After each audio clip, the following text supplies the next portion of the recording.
Throne of the North. This video is purely for entertainment and does not infringe on copyrights or laws. The rights to the novel and image belong to the original author. We do not claim ownership. Don't like waiting and want to listen to this fanfic in full now? Subscribe to our Patreon, where you'll find the best fanfics. Chapter 126, Secret Pass.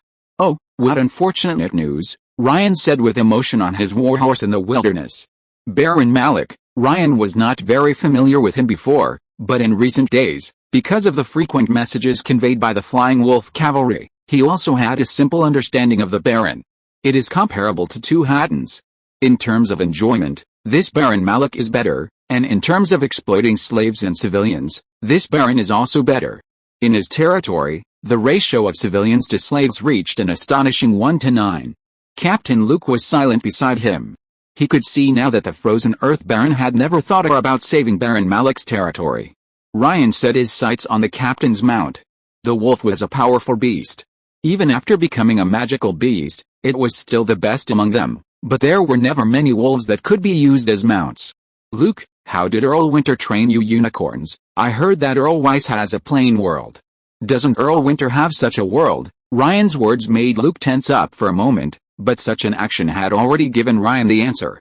Sure enough, the huge consumption of the Flying Wolf Cavalry was difficult to maintain in a food-deficient province like the North Wind Province.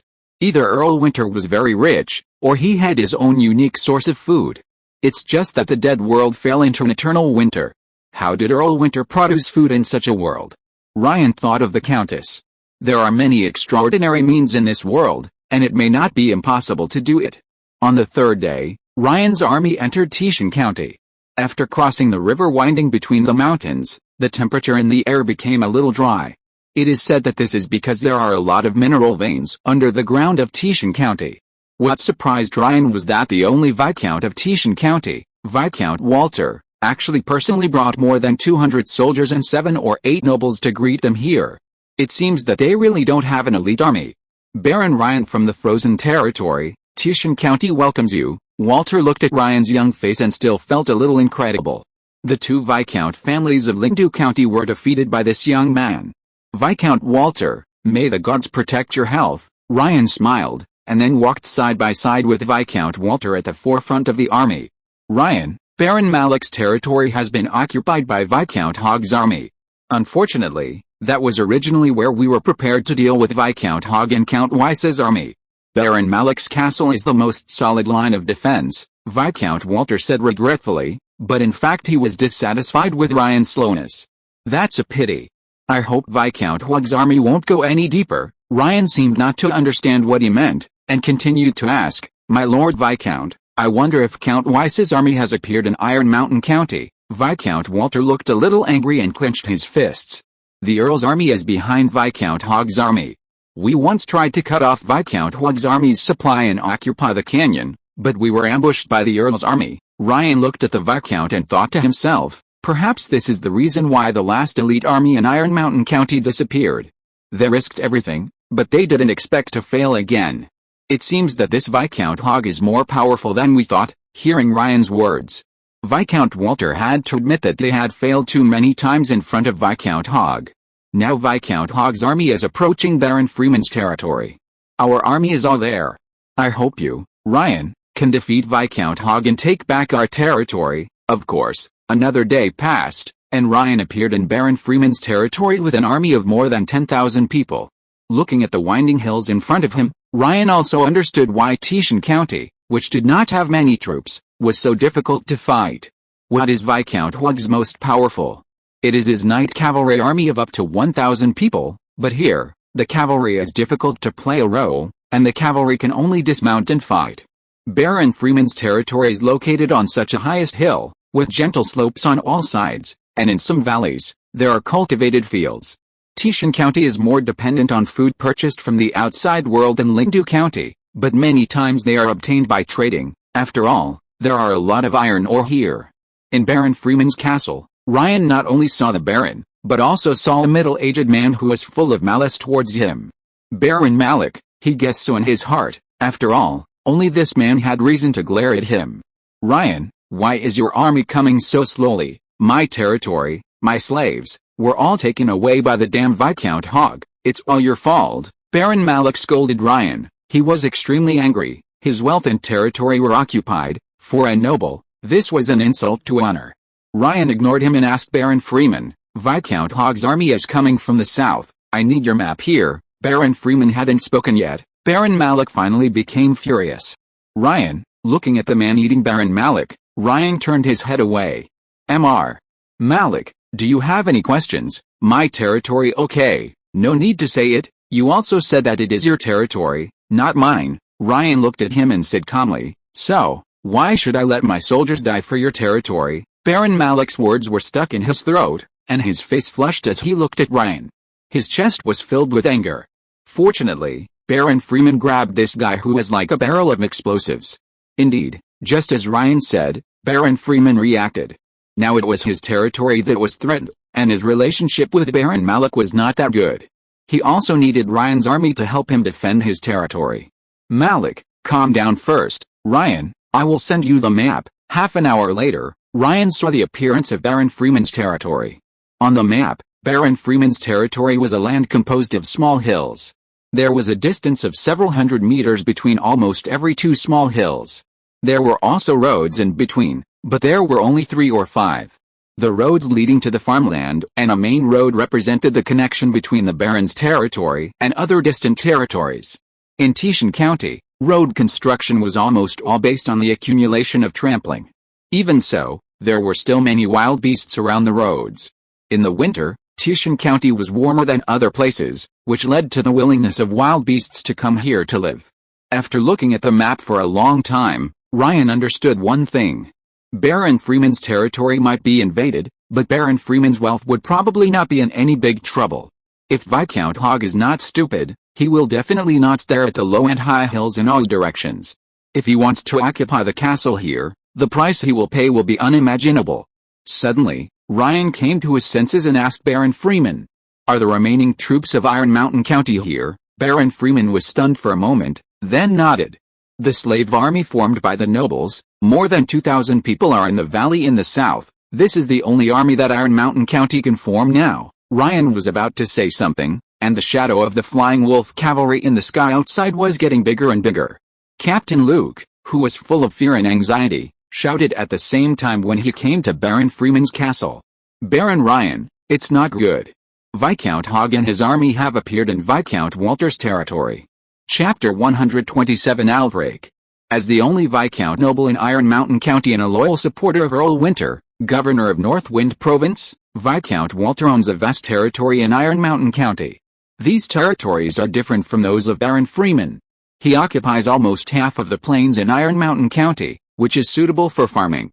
Not only that, the iron mines around Viscount Walter's territory also belong to the Viscount. In the scope of Iron Mountain County, the territories from south to north are Baron Malik, Baron Freeman, and further north is Viscount Walter's territory.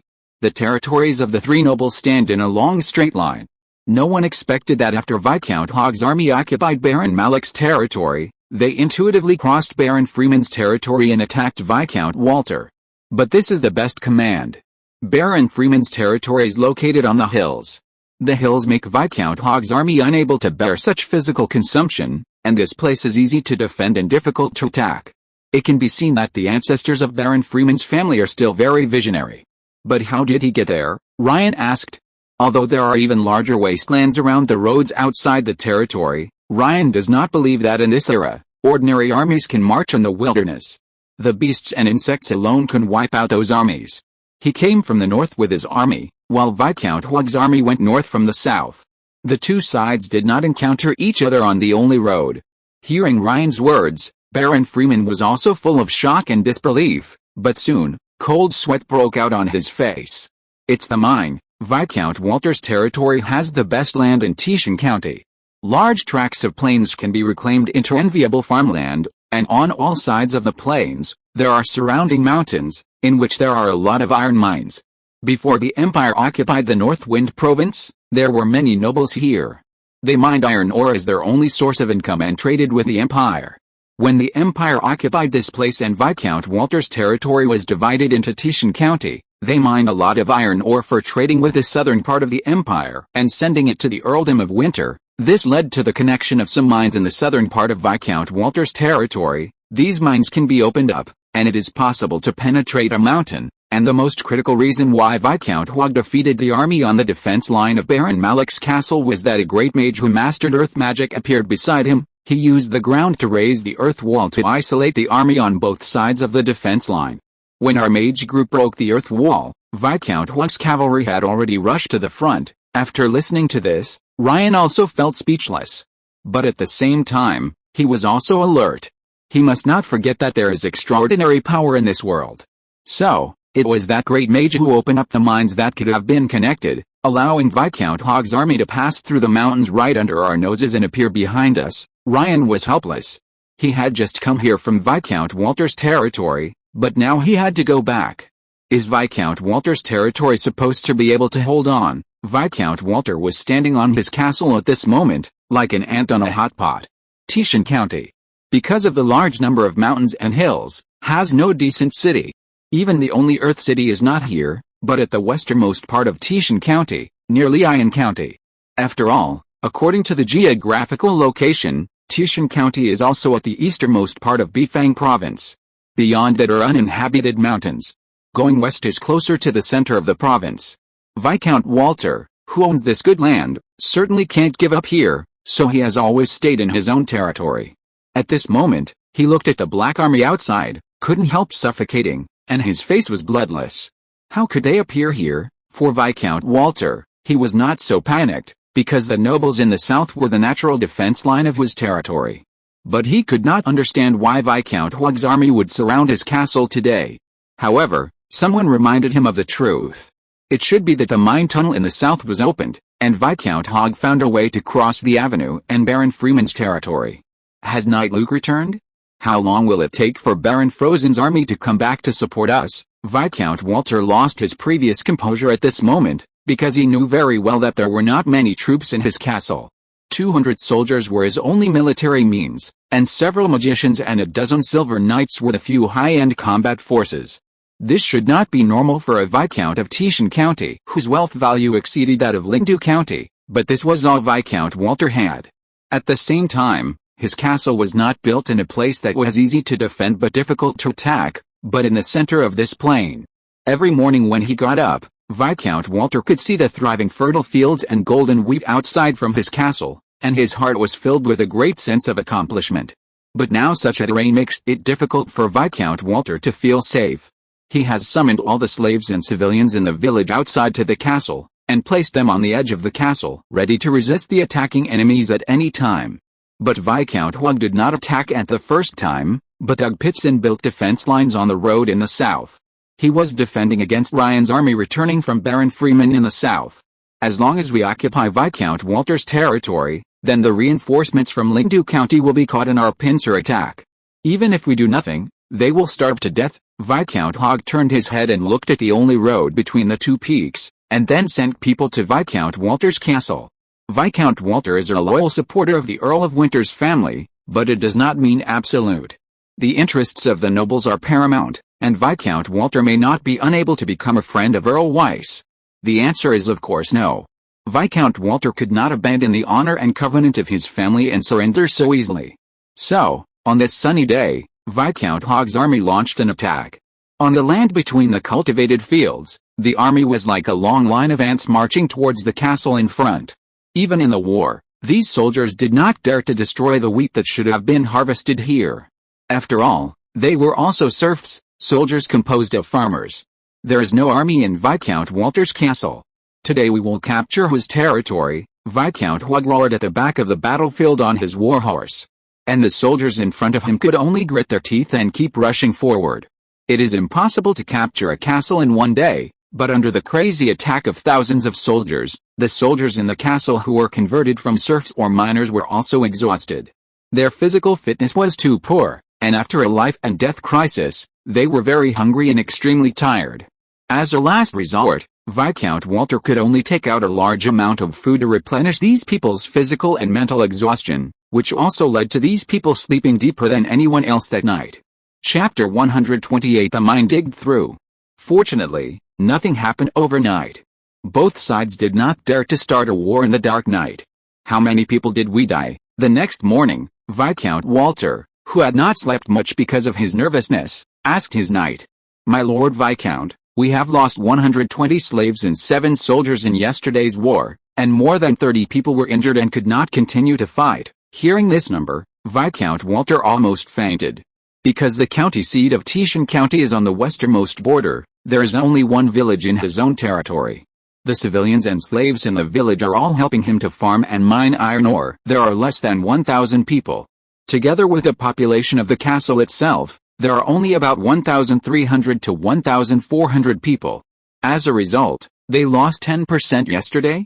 This is still defense. This matter must not be revealed, especially those slaves. Viscount Walter still understands something. If it is a head-on fight, the number of deaths is enough to make those slaves flee on all sides. Only in the castle, they can't see everything and don't know how many people have died. In fact, this loss ratio is not surprising. You have to know what these slaves are. They are slaves who have not been selected as soldiers after several wars in Tishan County. In other words, their quality is far worse than those slaves who were used as soldiers. They can almost be said to be the weakest group of people in the noble territory. Compared with Viscount Hogg's army, even those slave soldiers are cannon fodder. They are all young and strong, selected from slaves, and they are also the winners of several wars. Whether in terms of body or mind, they are better than the slaves in the castle. If it weren't for the castle as a natural defense, such a collision between the two sides on the battlefield would almost be a battle that could be ended by a charge. When will the army of Baron Frozen arrive? They can reach Baron Freeman's territory from here in one day. Why haven't they returned in one day? Also, where are the reinforcements from other nobles? Viscount Walter roared angrily. He needed reinforcements, whether it was Ryan's army in the south or the reinforcements formed by other nobles in Tishan County. After learning about the situation here, he sent all the Flying Wolf cavalry out for help. The noble armies in the north, east and west are about to arrive. They will reach your castle this afternoon at the latest. However, we have not received any response from the army of the Frozen Baron. Knight Luke has not returned yet. Viscount Walter's palms trembled slightly. How could he believe the defeated nobles in Tishan County? What he needed most now was Ryan's neatly marching army. Damn Ryan, in the end, he had no good solution, and he had no extra Flying Wolf cavalry to send out. Keep attacking, we must capture this castle today. Viscount Hogg's roar once again frightened the soldiers below. After Viscount Hogg killed several captives who escaped yesterday, the army of nearly 5,000 people once again launched an attack on Walter Castle. Unlike yesterday, they had more ladders assembled temporarily today. As time passed, an hour later, more than 300 soldiers rushed into the castle. Fortunately, the 200 soldiers of Viscount Walter came and, under the leadership of several powerful knights, they firmly blocked this gap. But the price of this was that the 200 soldiers once again lost 22 people. As for the other slaves, even more died. When the war lasted for 2 hours, some of the slaves fled to the depths of the castle because of the fear of death and war. They were not the material for life and death. In the 2.5 hours of the war, finally, several noble reinforcements entered the castle and withstood the situation that was about to be completely defeated. But the castle gate was broken. A group of warlocks appeared in Viscount Hogg's army. They used the magician to corrupt the gate of Walter Castle. Under the great power of the Golden Knight, this ancient gate finally could not support it. The huge hole was enough for the soldiers of both sides to look at each other. These damn warlocks, I shouldn't have saved those magic secret gold coins. Viscount Walter was a little annoyed. Now that there was no gate, he could directly fight with his knights. What if his knights couldn't stop the enemy? Damn Ryan, why haven't you come yet? At this moment, Ryan was leading an army of hundreds of people through the mountains. Viscount Hogg's army, with tens of thousands of people, could not possibly leave no traces. Since he was able to dig through the mine and is in the south, there are not many options left. Ryan looked at Knight Luke. The flying soldiers were really useful. Go and find out which places in this area have been cut down and have obvious traces. Knight Luke rode the Flying Wolf into the air. He didn't know what the Frozen Baron wanted to do.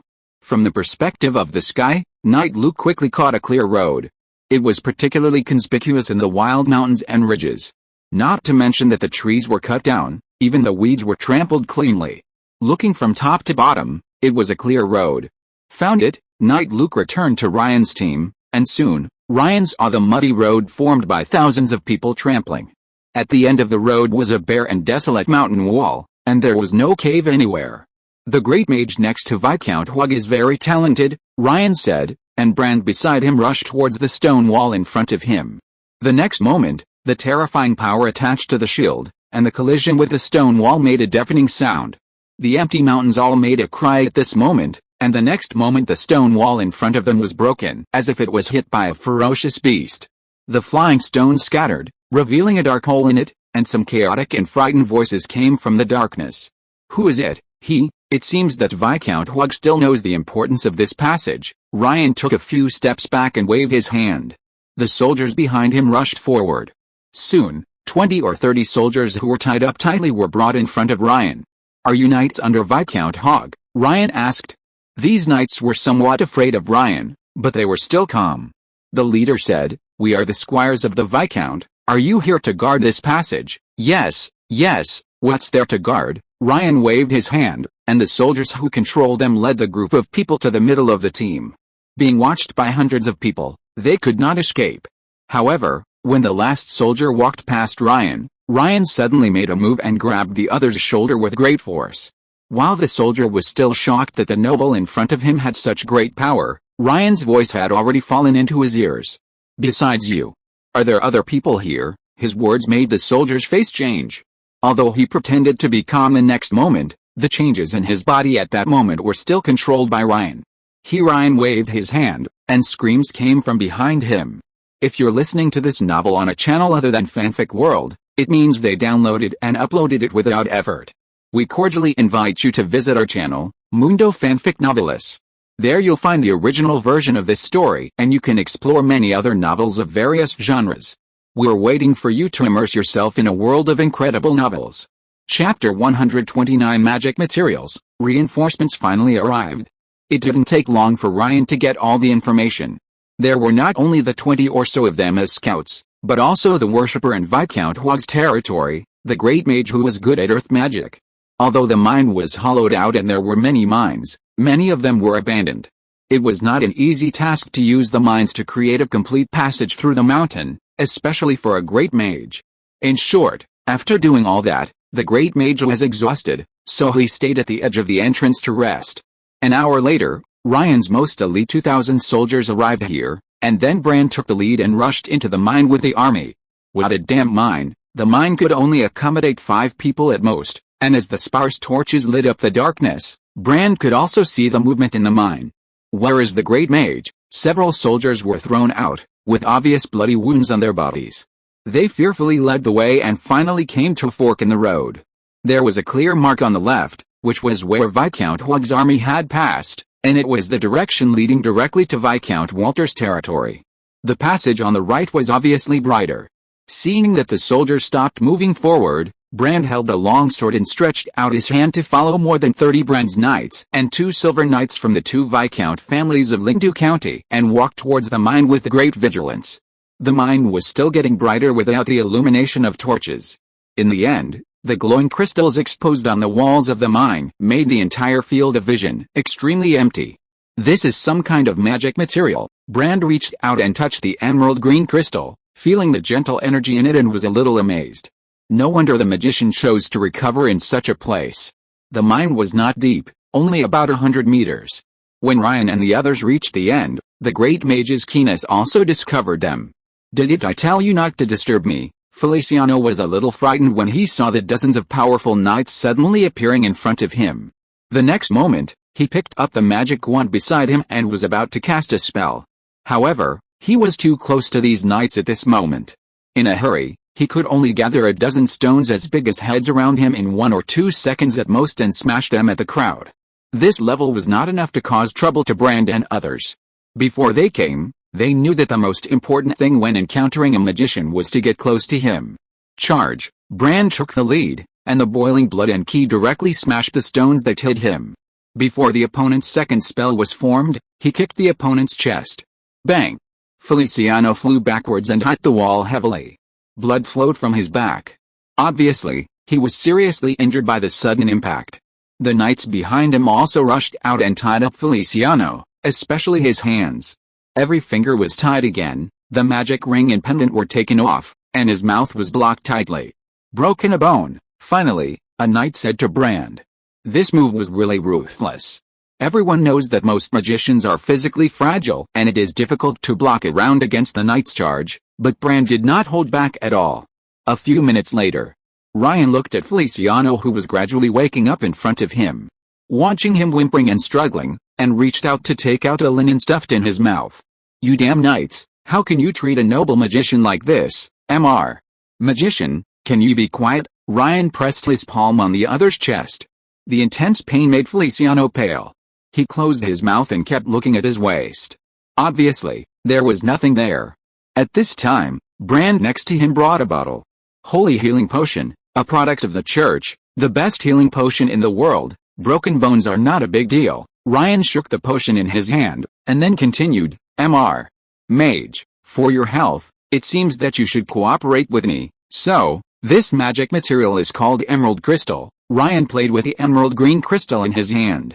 According to Feliciano, this thing can serve as the lowest level of spellcasting medium, that is, a simplified version of a magic wand, but it has a limit on the number of uses. If a magician or mage apprentice who is good at this can also refine the energy in a large amount of emerald crystal and refine it into primary mage scepter. If this thing is a small amount, it is a primary magic material, but if it is a large amount, it is a huge fortune for the great mage, because the unique characteristics of emerald crystal, if mixed in the construction of the mage tower, can increase the magic capacity and spell strength of the mage tower by 2% to 3%. This is terrifying. So, is the amount of jade crystal here enough for what you said? Ryan asked Feliciano, who nodded bitterly. This should have belonged to him, but it may not be the case now. Damn Ryan, Viscount Walter angrily threw the precious wooden chair in his hand, and then personally carried the knight's sword and rushed to the gate of the castle. Without the city gate, Viscount Walter saw a lot of stones at the location of the city gate, wanting to block the gate, but how could Viscount Hogg let him do so? So because of this gate, the two sides have erupted in more than a dozen large and small frictions, and each time, 20 to 30 corpses will be left. Viscount Hogg can afford to waste time, but Viscount Walter has to go on the field himself, because he is the only golden knight in the territory. This is normal. As a loyal supporter of Earl Winter, what does it mean? Of course, it is a powerful knight who can accompany the Holy Knight to fight on the battlefield. Damn Ryan, every time Viscount Walter slashed with his sword, he could feel the terrible power coming from the golden knight opposite him, which made his mouth tremble. So every time he swung his sword, he couldn't help but be angry at Ryan, who had not appeared until now. My Lord Viscount, there is movement in the distance. It's the Frozen Baron. He's coming. Viscount Walter was stunned for a moment, and then he was hit hard by the side of the sword. The opponent could have taken this opportunity to seriously injure the Viscount, who had rested for 30 years, but he didn't dare to take the risk after all. It would be no fun if this sword killed a Viscount. Walter also saw Viscount Hogg's army in the distance commotion, and in the distance, dust and smoke rose into the sky like a long dragon. He guessed that it was Ryan's army.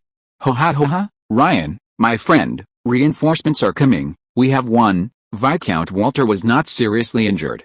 At this moment, he raised the knight's sword in his hand and shouted loudly. Chapter 130 The Destruction of War.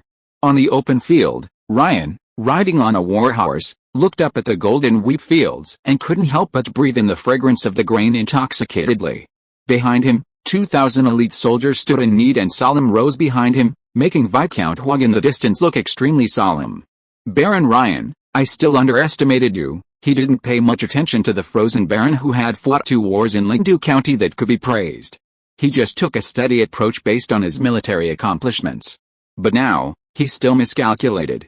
He was able to block that road, but he never thought that Ryan would come here according to the method he had thought about for a long time. Ryan did not respond to Viscount Hogg's garbage meeting. He did not forget that this was a battlefield. At this moment, he drew the knight's sword at his waist. His gorgeous silver-white mithril armor was so dazzling on this battlefield. He held the knight's sword in front of his chest, and the warhorse under him moved forward slowly. With each step of the warhorse, the 2,000 elite soldiers behind him would move forward in unison at the same time. The sound of their footsteps on the ground was deafening, and the soldiers behind Viscount Hogg in the distance were subconsciously terrified. Even Viscount Hogg changed his face at this moment. He had never seen such an army. Even the powerful extraordinary army had never seen such a terrible military appearance. The nobles had the most knowledge, and he knew very well that the combat power that such an army could burst out was unparalleled. Ryan was still moving forward, and the warhorse under him seemed to have felt the murderous atmosphere on the battlefield at this moment, and lowered his eyes, only looking at the land in front of him. Boom, boom, boom, boom. 2,000 soldiers in armor approached him little by little. The evil spirit that was blowing in his face like a raging wind and huge waves finally made Viscount Hogg's army confused when they were about 50 meters away. Some soldiers retreated, while others stood still. The whole army's formation was destroyed in this disorder. Charge! Ryan's voice roared in the sky above the battlefield. Only Brand and others were riding horses beside him. The 2,000 soldiers behind him were all infantry. At this moment, they all roared and rushed forward. Let the army in front come back, Viscount Hogg shouted, and then at the same time he took out a magic crystal in his hand and sent a beam of fire straight to the sky. His most elite 1,000-knight cavalry corps had always been at the back of the battlefield. Counterattack, counterattack, Viscount Hogg was also roaring. He did not retreat, unlike the wars Ryan encountered in Lindu County, because the Viscount was also a powerful golden knight. The soldiers around Viscount Hogg and the slave soldiers in the rear had experienced several victorious wars after all. After seeing that the battlefield had stabilized in the initial period, they also stabilized and stopped retreating. Kill! Behind Ryan, his own 500 soldiers showed their fangs at the first moment of the collision between the two sides. 500 people, all warriors blessed by Ryan's dear spirit, each of them was at least an apprentice knight. The outside world envied Viscount Hogg for having 1,000-knight cavalry, because each of those 1,000-knight cavalry was at least an apprentice knight. But now, it was Ryan's 500 soldiers who first made the army on the battlefield feel the terror.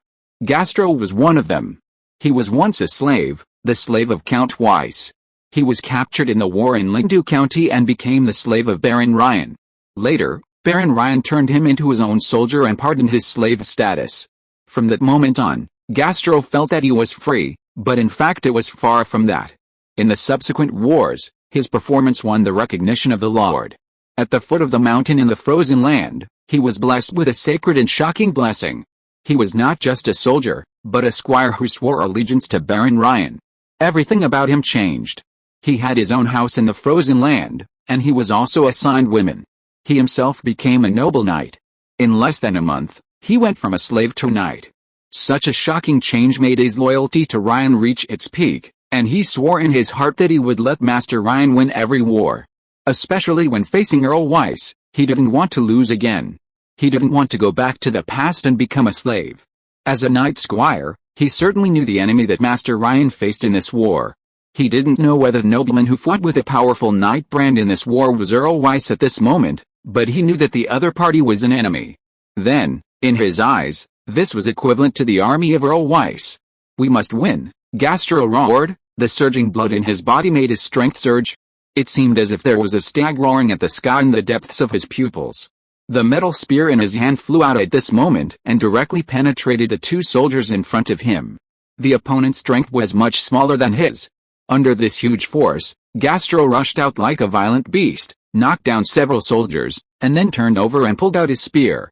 Blood splashed on his face, like a demon, making people around him afraid. He didn't care about the fearful eyes of the surrounding soldiers, but kept charging forward. He clearly remembered the words conveyed by the Lord before, that is, rushing into the depths of the opposite army.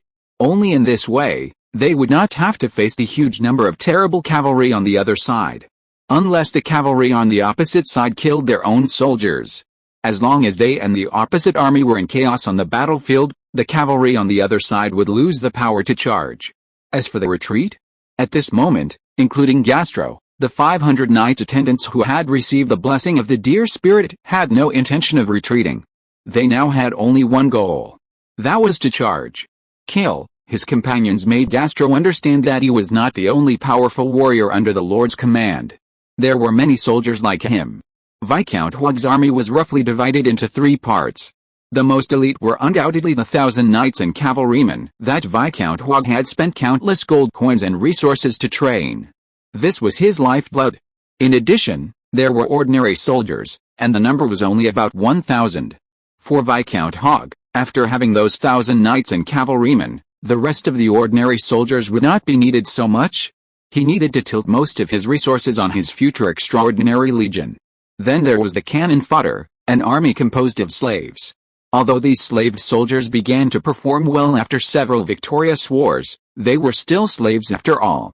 Before, in order to seize the gate of Walter Castle, Viscount Hogg sent out 500 ordinary soldiers and dozens of powerful knights, so only the other half of the normal soldiers and a large number of slave soldiers remained with him. At this moment, facing Ryan's 2,000 most elite troops of Lingdu County, this army of 5,000 was retreating step by step. As time went by, when the deafening sound of cavalry trampling the earth came from afar, under the crazy charge of Ryan's 500 knight attendants, the group of soldiers around Viscount Hogg had been pierced by most of them. What is accompanied by a large number of deaths? It is fear, defeat, desperate hoarse cries and trembling all over the body. Never underestimate the oppression brought by war. Once the cold iron weapons touch their flesh and blood, the consequences are either death or disability. For ordinary people, the wounds can make them vaguely see the god of death smiling at them. Boom! The iron hooves of the war horses trampled on the golden ears of wheat. The legion commander who led the quasi-supernatural army beside Viscount Hogg did not seem to be a pushover. When he saw from afar that the army around the Viscount was in a trend of collapse and scattering, he chose to disregard everything. Charge! Chapter 131, Viscount Hogg in a Dilemma. Under the iron hoofs of the war horses, the golden ears of wheat were howling. They fell down with the charge of the war horses. The outline and speed of their fall were the sharpness of the war horses. When the knights rushed to the battlefield, all the soldiers who had not reacted in front of them flew out. These war horses specially trained to supply knights would have to knock down at least 7 or 8 people before they completely lost their terrifying power of collision. On the battlefield, soldiers from both sides would feel terrified when facing the arrival of these cavalrymen. When the war horses were close at hand, less than 1 in 10 soldiers could react and raise their spears at the right time. Among these 1 in 10 soldiers, those who were not harassed by the weapons in the hands of the knights on the back of the war horses should also be counted. In the end, the number of soldiers who could effectively kill the war horses and knock the knights off the horses was less than 50. Don't be chaotic. Kill their horses, Ryan roared loudly. In such a battlefield with tens of thousands of people in chaos, he didn't know how many people would accept his orders. At this moment, he finally felt the pressure of commanding the army in war. This was not a war in Lingdu County, but a brutal fight on the battlefield. He saw the soldiers on the opposite side die in front of him, and he could also imagine that his own soldiers would flee. On the battlefield, which was in a mess, he didn't even know which of the 2 soldiers fighting belonged to him. Gather our soldiers and come to my side, Ryan called out 7 or 8 names in a row. These people were around him. After hearing the order, they quickly gathered the 500 knight attendants belonging to the frozen land. Let those cavalrymen approach the battlefield, blow the horn, and we retreat to the wheat field. The charge of thousands of knights had removed all the terrifying power of the collision on the chaotic battlefield. At this time, Ryan finally had time to restore his army to order. On the battlefield, Ryan was dazzling. The mithril armor on his body was more conspicuous than any flag. As he and the soldiers around him continued to retreat and the horn sounded, the bloodthirsty soldiers on the battlefield finally woke up. As for those who were not awake, Ryan couldn't care. After a tug-of-war lasting more than 10 to 20 minutes, there was finally a distance of 30 to 40 meters between Ryan's army and Viscount Hogg's army. At this moment, there were soldiers from the other side in the army behind both sides. As time passed, those soldiers who were unfortunately trapped in the other side's army were either captured or killed. Ryan took a rough look at his army. He didn't know how many of them had withdrawn, but the corpses on the ground in the open space between the 2 sides of the battlefield made the soldiers on both sides almost lose their fighting spirit after seeing them clearly. There was no way. The shadow brought by death made their boiling blood calm down, and then they were infinitely afraid. My Lord Viscount, let me charge once, and I can defeat their army. Next to Viscount Hogg, a knight wearing golden armor wrapped all over his body, with only a fine slit at the position of his eyes, spoke in a deep voice. Behind him, thousands of knights and cavalry stood in a row, so that other soldiers around did not dare to approach, leaving a huge open space. No. Ryan also has many soldiers who are comparable to you, but they don't have war horses. If you rush in now, it's easy to get into trouble, Viscount Hogg rejected the other party's suggestion. In the previous charge, his cavalry corps had lost 20 to 30 soldiers and twice the number of war horses, which was enough to make him heartbroken. Not to mention that this charge was aimed at soldiers from both sides, and the loss of those slave soldiers was probably terrible. Their losses are not small, and Viscount Hogg had a toothache. Ryan's army came from the mine where they smuggled in, so what about Filiano? His worshipper who was expected to become a great wizard might have been captured. A great wizard, no matter how powerful, would not be the opponent of hundreds of knights. Both sides of the battlefield fell silent. Ryan hid his army in the wheat field. If the cavalry on the opposite side really wanted to charge at this time, he would definitely tell Viscount Hogg what it meant to kill 1,000 enemies and lose 800 of his own. That evening, after the verbal agreement between the two nobles, the soldiers of both sides began to collect the bodies and those soldiers who were injured but lucky enough to survive on the battlefield. Then, it was time to exchange prisoners. Ryan did not do anything tricky during this process. He let Viscount Hogg's 200 or 300 soldiers go, and at the same time took back more than 100 of his own soldiers. Ryan, where is Filiano? Viscount Hogg still wanted to exchange the Great Mage. He is not counted among the prisoners to be exchanged. He was captured before. And if I let him go, wouldn't it cause huge losses to my army? Ryan would never let a powerful magician go. This was someone Viscount Hogg would trade for with a ransom until the war was over. Moreover, before that, he had to send the Great Mage back to the frozen territory and hand him over to Mage Luna, hoping that Mage Luna could pry more wealth out of the other party. As night fell, Ryan directly ordered to set fire to the wheat fields of more than 10 acres. The fire lit up the night sky. It was unknown whether Viscount Hogg would retreat, but with the help of the fire, Ryan entered Viscount Walter's castle. "Ryan, you came just in time." Viscount Walter laughed and wanted to hug Ryan. It can be seen that he was really happy. "My Lord Viscount, my soldiers have consumed a lot in today's war, and in order to rush here in time, we did not bring any food. You should not be short of food here, right? Don't worry, Ryan, I will prepare food for your soldiers." "Yes," Ryan nodded and continued, "From now on, it's not us who are anxious. My army is in the south, and Baron Freeman's army has blocked the road. It's not easy for Viscount Hogg to go back." Okay, Viscount Walter laughed. He felt that this war was also a victory for him. That night, Ryan got the number of his army's losses, 215 people, and more than 100 people were injured. The wounds caused fever and so on. It would be difficult to recover in the next war. Let the Viscount's family fetch water, boil water and cool it to clean the wounds, then wrap them with quilts and apply hot cloths to their foreheads. In the current environment, Ryan couldn't think of any good solution for the time being.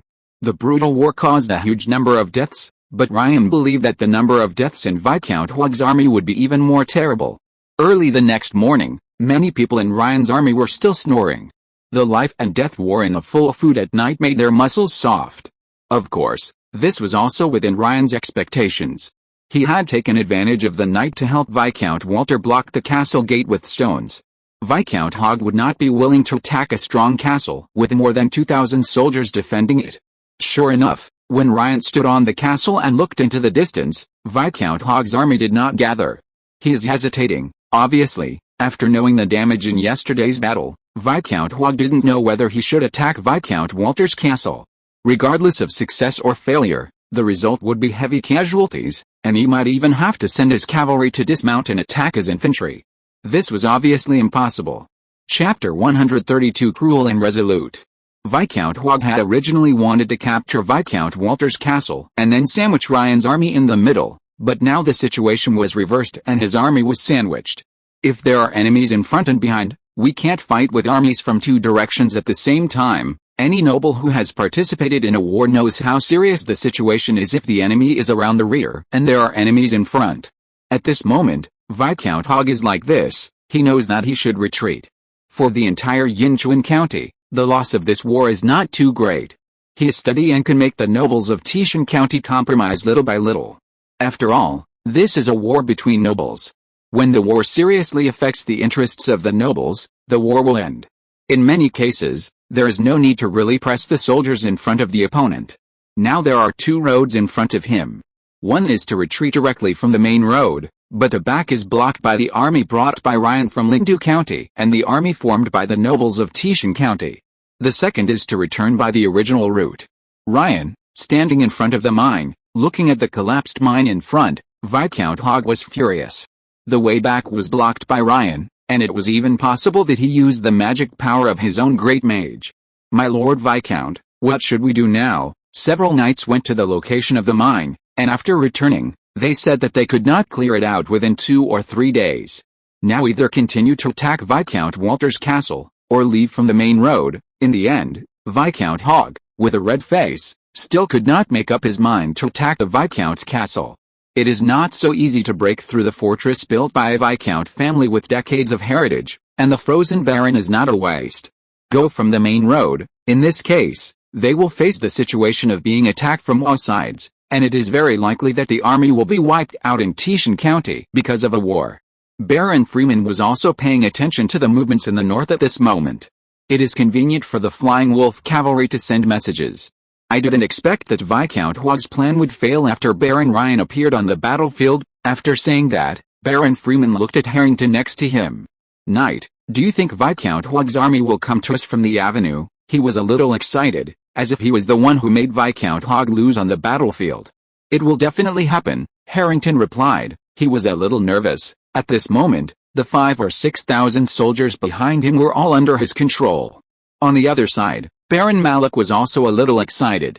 As long as we can win this war, or even capture Viscount Hogg, then I can take back my territory and all my wealth. This is a rare opportunity, but Baron Frozen Earth only asked us to delay Viscount Hogg's army, and when his elite troops arrive, we can attack from both sides. Baron Freeman was a little hesitant. Of course he also wanted to emulate those powerful commanders in history and win a hearty battle, but fortunately he still remembered Ryan's words. It's time now. As long as we can win this war, we will win in Tishan County. At this time, Harrington suddenly coughed and said to the two nobles, when Master Ryan left, the command of the army was in my hands. If you want to attack, take the 2,000 people from Tishan County to attack. His words made the two barons speechless and silent. Suddenly, there was a violent vibration in the distance. Everyone looked to the north and found that dense figures appeared in front of them on the road of another 3-head position. They are coming, Harrington shouted and rode his warhorse to the back. As the sound of the horn echoed over the road in this mountainous land, the army became extremely nervous. That damn warlock actually gave the soldiers cursed water. Baron Freeman fled back in fear, shouting, those slave soldiers, they won't lie for more than 3 hours, and they will become bloodthirsty like wild beasts. Harrington, let your soldiers rush up. Without his reminder, a large number of soldiers had already blocked the road in the process of urging, and soon, they saw the group of slave soldiers with bloodshot eyes, liquid flowing from their mouths, and roaring like wild beasts appeared in front of them. The horrible scene directly made the soldiers in the front retreat subconsciously, and the fear and panic in their eyes made it difficult for them to even hold the spears in their hands. All of you rush? You can survive if you rush over. In the distance, Viscount Hogg was roaring loudly. Of course, the slaves didn't know that the cursed water they swallowed was a deadly thing. They had no reason in their minds and kept moving forward. At this moment, the 300 slave soldiers were like thousands of troops, forcing the army commanded by Harrington to retreat. Don't retreat, kill them. Harrington swung his sword and killed 2 retreating slave soldiers, and came to the front of the army, but the next moment, he saw the real monsters behind the 300 slave soldiers who had swallowed the cursed water. The group of knights and cavalrymen, 5 or 6 of them, rushed towards him in a row for hundreds of meters. They didn't care about the life and death of the 300 slave soldiers. Even for Viscount Hogg, using knights and cavalry to tear open the southern defense line was the most direct way. It's over. Looking at the tall cavalryman in the distance charging towards him without fear of death, all thoughts disappeared from Harrington's mind, and he stood there blankly. For the glory of the Hogg family, for the glory of the Viscount, the knights charging at the front, their faces under the armor were extremely fanatical. They took the Fury Potion and rushed into the thousands of troops behind Harrington with unparalleled momentum. Then, more and more cavalrymen rushed from the back, and with their flesh and blood, they frightened thousands of slave soldiers to death. Kill, north. When Ryan heard the roar echoing between the mountains, his face changed at this moment. Viscount Walter, What do you think is the probability that Viscount Hogg will use cavalry to charge and clear the way at the first opportunity? Ryan was not familiar with it. Viscount, not as familiar as Viscount Walter. After hesitating and being silent for a moment, the latter said, very high. 30 years ago, in the war that won the North Wind Province, the old Viscount Hogg led the most elite troops to charge at the forefront. At that time, he had just promised the current Viscount Hogg to marry a member of the imperial royal family. This is the ethos of the Hogg family. Almost every Viscount died in battle. They are not afraid of death. Because victory in war can bring benefits far beyond death, so when Ryan brought all the elite to the battlefield, what he saw were slave soldiers wailing all over the mountains and the densely packed corpses on the road that stretched for hundreds of thousands of meters. Chapter 133 Conditions for Victory. What a courageous noble. At this moment, Ryan couldn't help but admire Viscount Hogg's choice. If they charged on this kind of land, even a knight would stumble and die under the trampling of his own army. After all, except for the flat road that was less than 5 meters wide, both sides were covered with rocks and weeds. Lord Ryan, Viscount Hogg's cavalry lost 230 war horses, and the number of knights who died in this war should be more than 120. These are the bodies we can find, but our slaved soldiers, the death toll exceeded 500. A brief cleanup of the battlefield could not give an accurate number, but such a loss allowed Viscount Hogg's army to successfully avoid being attacked from both sides. Harrington, covered in blood, knelt in front of Ryan. Master Ryan, he couldn't say anything. If the soldiers around him were not still afraid of the majesty of this knight and desperately guarded him, I'm afraid Harrington would have died in the continuous charge of thousands of cavalry. Get up. It's not your fault. I took away all the elite soldiers. The rest are all slave soldiers. It's impossible to expect them to be fearless and brave. Ryan didn't mean to blame Harrington. This war was doomed when Viscount Hogg chose to let his most elite cavalry lead the way. The cavalry is not just cavalry. After getting off the horse, it is also thousands of knights who are focused on training. Ryan used 500 apprentice knights to break through Viscount Hogg's slave army before. Similarly, on this road, Viscount Hogg can also use 1,000 of the same team to kill the slave soldiers in fear and despair. I think Viscount Hogg has lost more than 10% of his trump cards. I'm afraid he won't dare to take such extreme risks in the future. The chaotic battlefield needs a long time to clean up, but a few hours later, Ryan heard a piece of news that shocked him. Baron Freeman's castle was breached. The army of Count Weiss arrived from the south, and the fleeing Viscount Hogg appeared in the north at the right time. The two sides attacked at the same time. With the effect of the rage potion still continuing, they actually took down the fortress standing on the hillside. The biggest reason was that in order to attack Viscount Hogg's army from the north and south, the 2,000 soldiers of Teeshan County were also mixed in the army commanded by Harrington, so there were less than 300 people defending Baron Freeman's castle. When the enemy army arrived, the civilians and slaves in the small town in Baron Freeman's territory had no time to enter the castle to assist in the resistance. Viscount Walter looked at Baron Freeman in the dim hall, whose expression was exactly the same as Baron Malik, and Ryan couldn't help but sigh. I told you to leave the army in the south for defense, but you insisted on bringing it to the north. At first, they listened to Ryan and left the last 2,000 slave soldiers of the Teeshan County nobles on the southern defense line. But when they heard that they could defeat Viscount Hogg from both sides, they couldn't wait to write their names in the history of victory in the war. Of course, the most important thing is that if they play a huge role in the war, they will be able to find ways to gain more wealth and benefits after the war. As a result, 2,000 soldiers came to the north. Lord Viscount Walter, Ryan looked at Viscount Walter and said, "You need to let the slaves harvest the food outside quickly. There will be no way to attack from both sides in the next war. If you can't harvest the food outside your castle in time, it will become the rations of the other side. I'll arrange it now." But Viscount Walter looked at Ryan. "Lion, lend me 1,000 slave soldiers to help harvest the grain. It is not an easy task to harvest all the grain in the fields outside the castle in a short period of time. It requires a large number of manpower." Viscount Walter's original slaves were lost in several tragic wars and had not received much replenishment for the time being.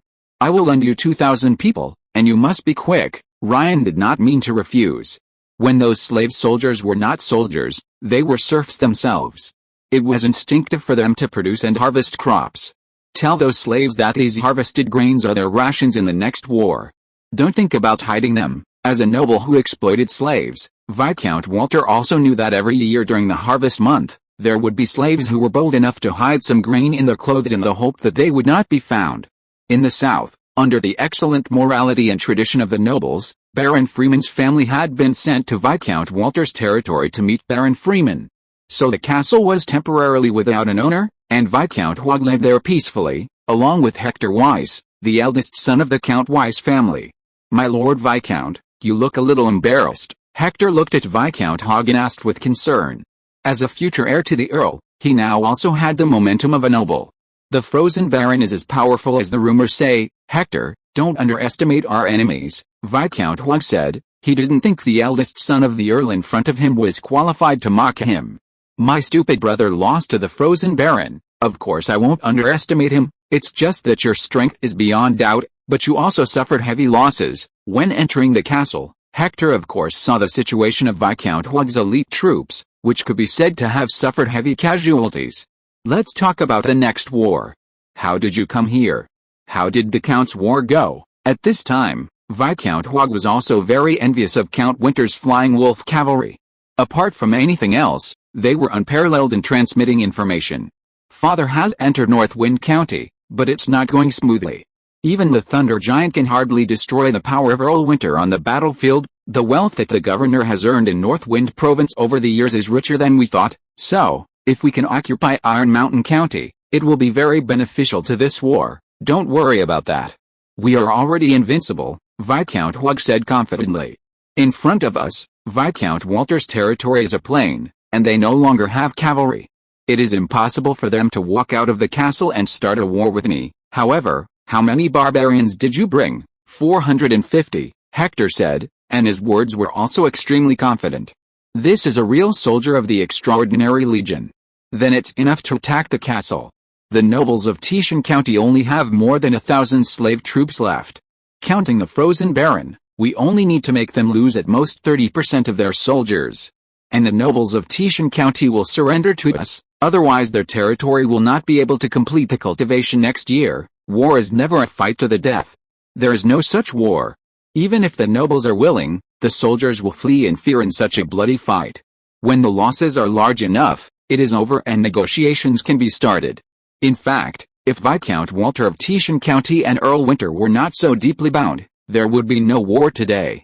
Before that, Tishan County had already surrendered to Earl Weiss's war power. Even now, the nobles of Tishan County are very dissatisfied. They have lost too many slaves and warriors, which will have a huge impact on next year and even the next few years." Chapter 134 The Lion Opens His Mouth. Viscount Walter is indeed facing such a problem. The nobles only follow the principle of profit first, and glory comes second. In the past, Iron Mountain County earned a lot of wealth because of Earl Winter's way, but in the several wars during this period, they also suffered a lot of losses. Malik and Baron Freeman have even lost the rule of their own territory. Although they can still return to their own territory in the end, the wealth will definitely not belong to them anymore. Because of the war, they have lost the wealth they earned in the past, and now they have begun to contact other nobles.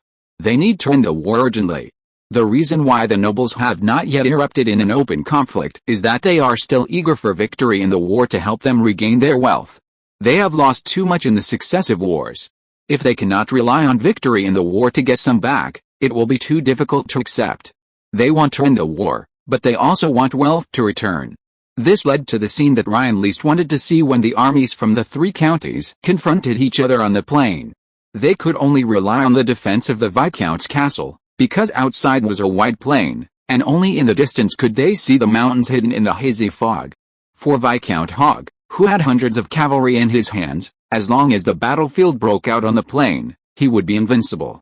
Ryan could not change the outcome of the battle no matter how he tried. If it was just like this, they could always drag it on with the defense of the castle, and even if Viscount Hogg retreated in the end, they could avoid the war. But the problem lies in the hundreds of barbarians and the knights sandwiched in the slave army. Cavalry cannot attack the city, and Viscount Hogg is unwilling to let the cavalry dismount, but the barbarians and other knights are like fortresses in siege warfare. And it's very tricky. The barbarians pushing the chariots that beat the city gates can almost resist all the supplies from above. Then Walter Castle has no gate. When the piled stones were pushed open, the two sides broke out the bloodiest hand-to-hand combat at the narrow city gate. The barbarians were sandwiched between the slave soldiers, so Ryan had to send his elite knights to resist them, but he could not accept this. He was helping Tishan County to participate in the war as a guest army. No matter what, he would not want the soldiers in his territory to suffer heavy casualties. Lord Viscount Walter, your Tishan County has made such a huge fortune by using the mines. Don't you have any means to fight against this? If this continues, I will not stay here. I can't control Tishan County when Viscount Hogg occupies it. Don't forget, even if this war fails, Viscount Hogg will not do anything to me. Even if we negotiate, I can get a travel fee. Ryan finally began to threaten the nobles here. If the war goes well, he is not willing to do this because it will affect the relationship between the two sides and lead to a reduction in subsequent interests. But now he has to do this. Every time there is a hand-to-hand fight at the city gate, the army he brought from Lingdu County will suffer heavy losses.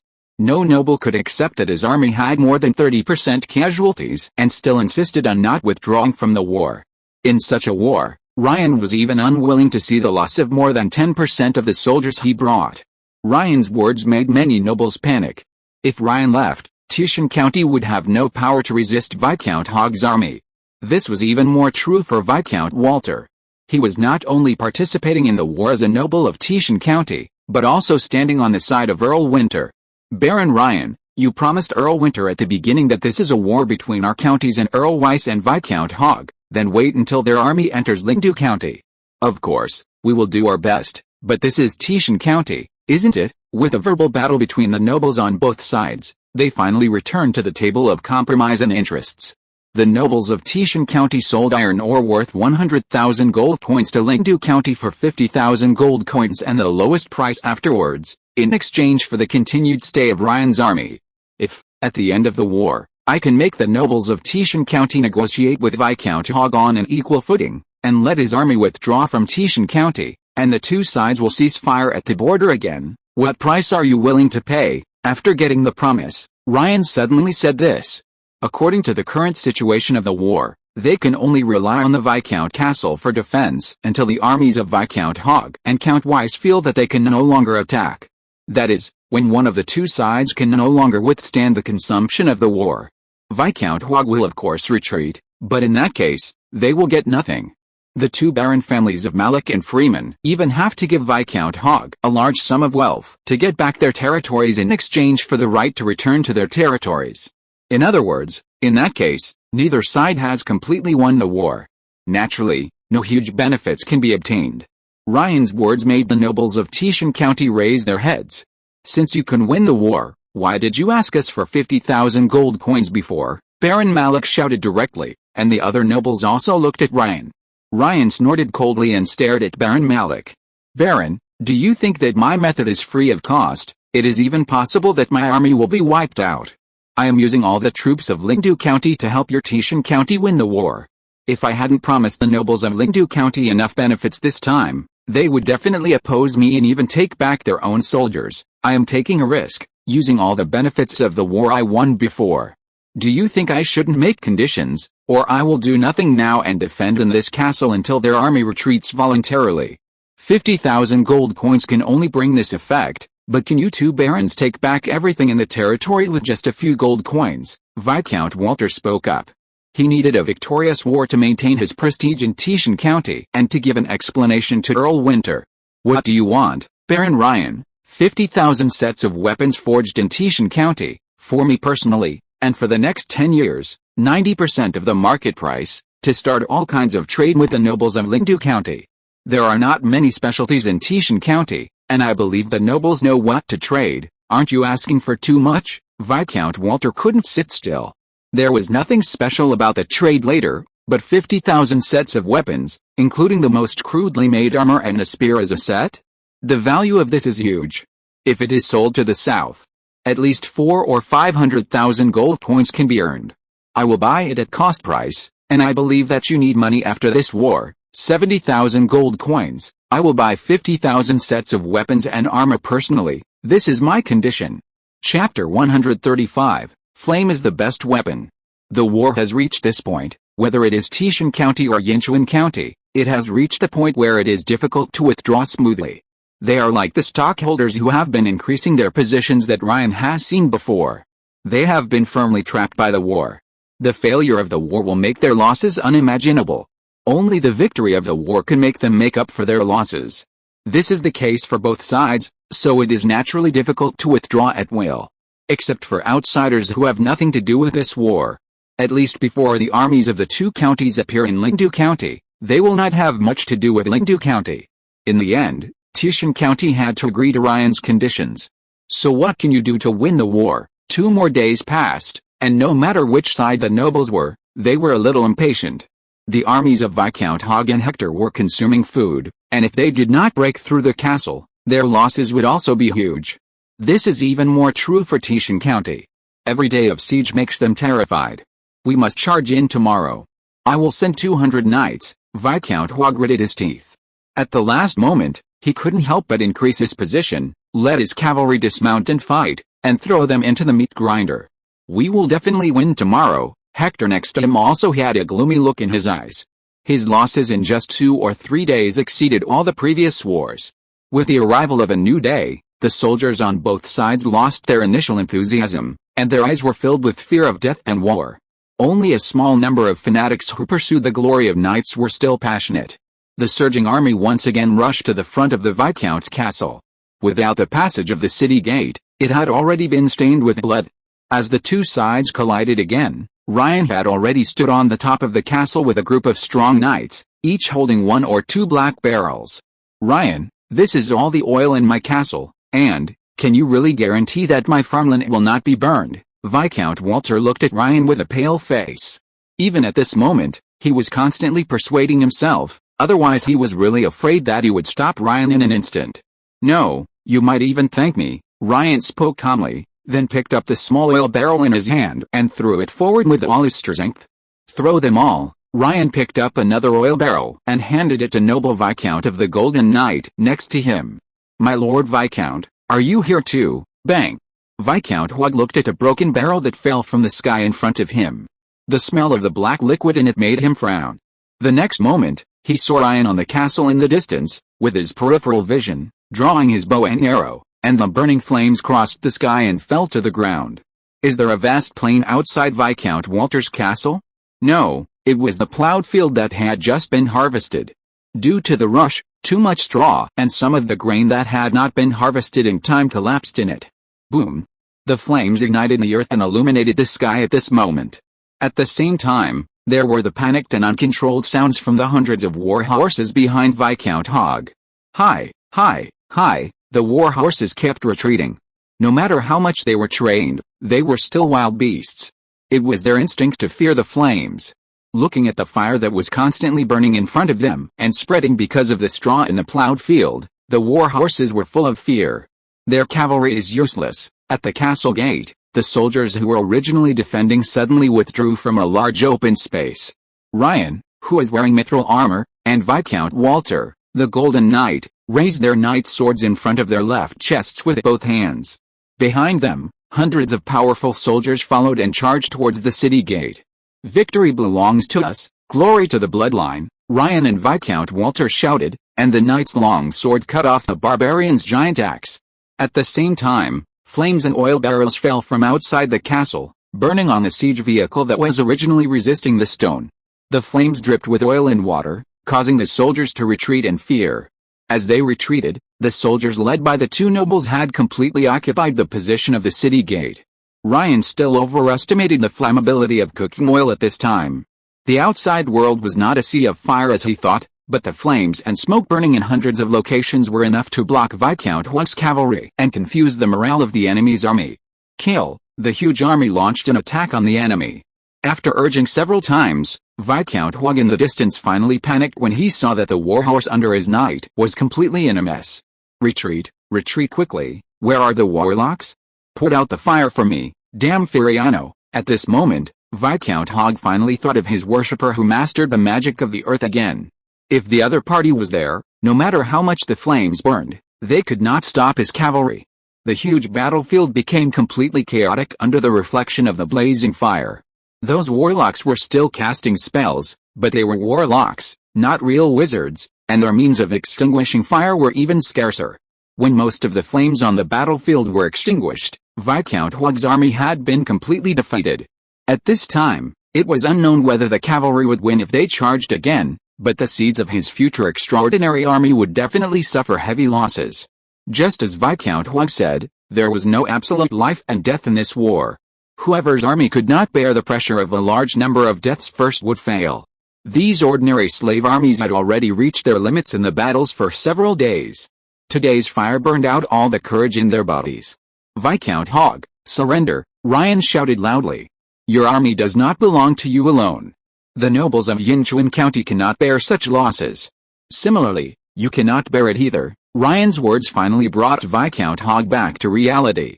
Indeed, this is a war between two counties. Their mutual armies are all drawn from serfs. They are already the majority of the remaining young and strong in the territory. The barons and viscounts contribute a little bit each other, and gather the serfs in everyone's territory to form an army. They do not completely belong to the same noble family. Just like the complaints in Tishan County today, the nobles of Yinchuan County cannot bear the huge losses either. Viscount Hog looked at Ryan. Maybe, we should talk. If you're listening to this novel on a channel other than Fanfic World, it means they downloaded and uploaded it without effort. We cordially invite you to visit our channel, Mundo Fanfic Novelis. There you'll find the original version of this story and you can explore many other novels of various genres. We're waiting for you to immerse yourself in a world of incredible novels. Chapter 136 It's snowing. Viscount Hog finally stepped into Viscount Walter's castle, but in a different way. There is no winner in this war between the two counties, and now all that is left before everyone is compromise. Perhaps, the outbreak of this war was not the picture they wanted to see. After experiencing the invasion of orcs and the land war, they did not have the extra energy to start a new war. Therefore, in Viscount Walter's castle, the compromise between the two sides went smoothly. Viscount Hog lost today's war, but he still looked like a winner. The nobles of Tishan County wanted him to return to Yinchuan County, and the two armies had to pay some price for the confrontation at the border. Of course, it was limited to the efforts of the two barons, Baron Malik and Baron Freeman. Only their territories were occupied, and Viscount Hog had to gain some benefits from the two, otherwise he would not be able to explain to the nobles of Yinchuan County, and his prestige would be greatly hit. This made Viscount Hog a little aggrieved. Obviously, he was the one who suffered the most losses. War horses and knights, what he lost were real strength that could not be exchanged for money. The most important thing is that he actually needs to pay Ryan a war reparations? Why? I haven't lost this war yet. Ryan looked at Viscount Hog and laughed. My Lord Viscount, this war was started by you, but it didn't say that it would end with you. I always need to give an explanation to the nobles of Lingdu County, otherwise I can't explain why so many soldiers died in this war. The end of the war depends on me. Viscount Hog's face was ugly. He understood what Ryan meant. This reparations was not about the amount of gold coins. You want me to admit that I failed in the war between the nobles of Yinchuan County and the nobles of Tishan County? Viscount Hog roared in an angry tone at the end. He could pay money, but he would never admit his failure. I need a gold coin to tell the nobles of Lingdu County behind me that the war is over. Ryan would not give in at this time. Indeed, the transaction with Tishan County was not very visible. After all, it was all in the direction of trade, and the tens of thousands of gold coins distributed to each noble were not too much.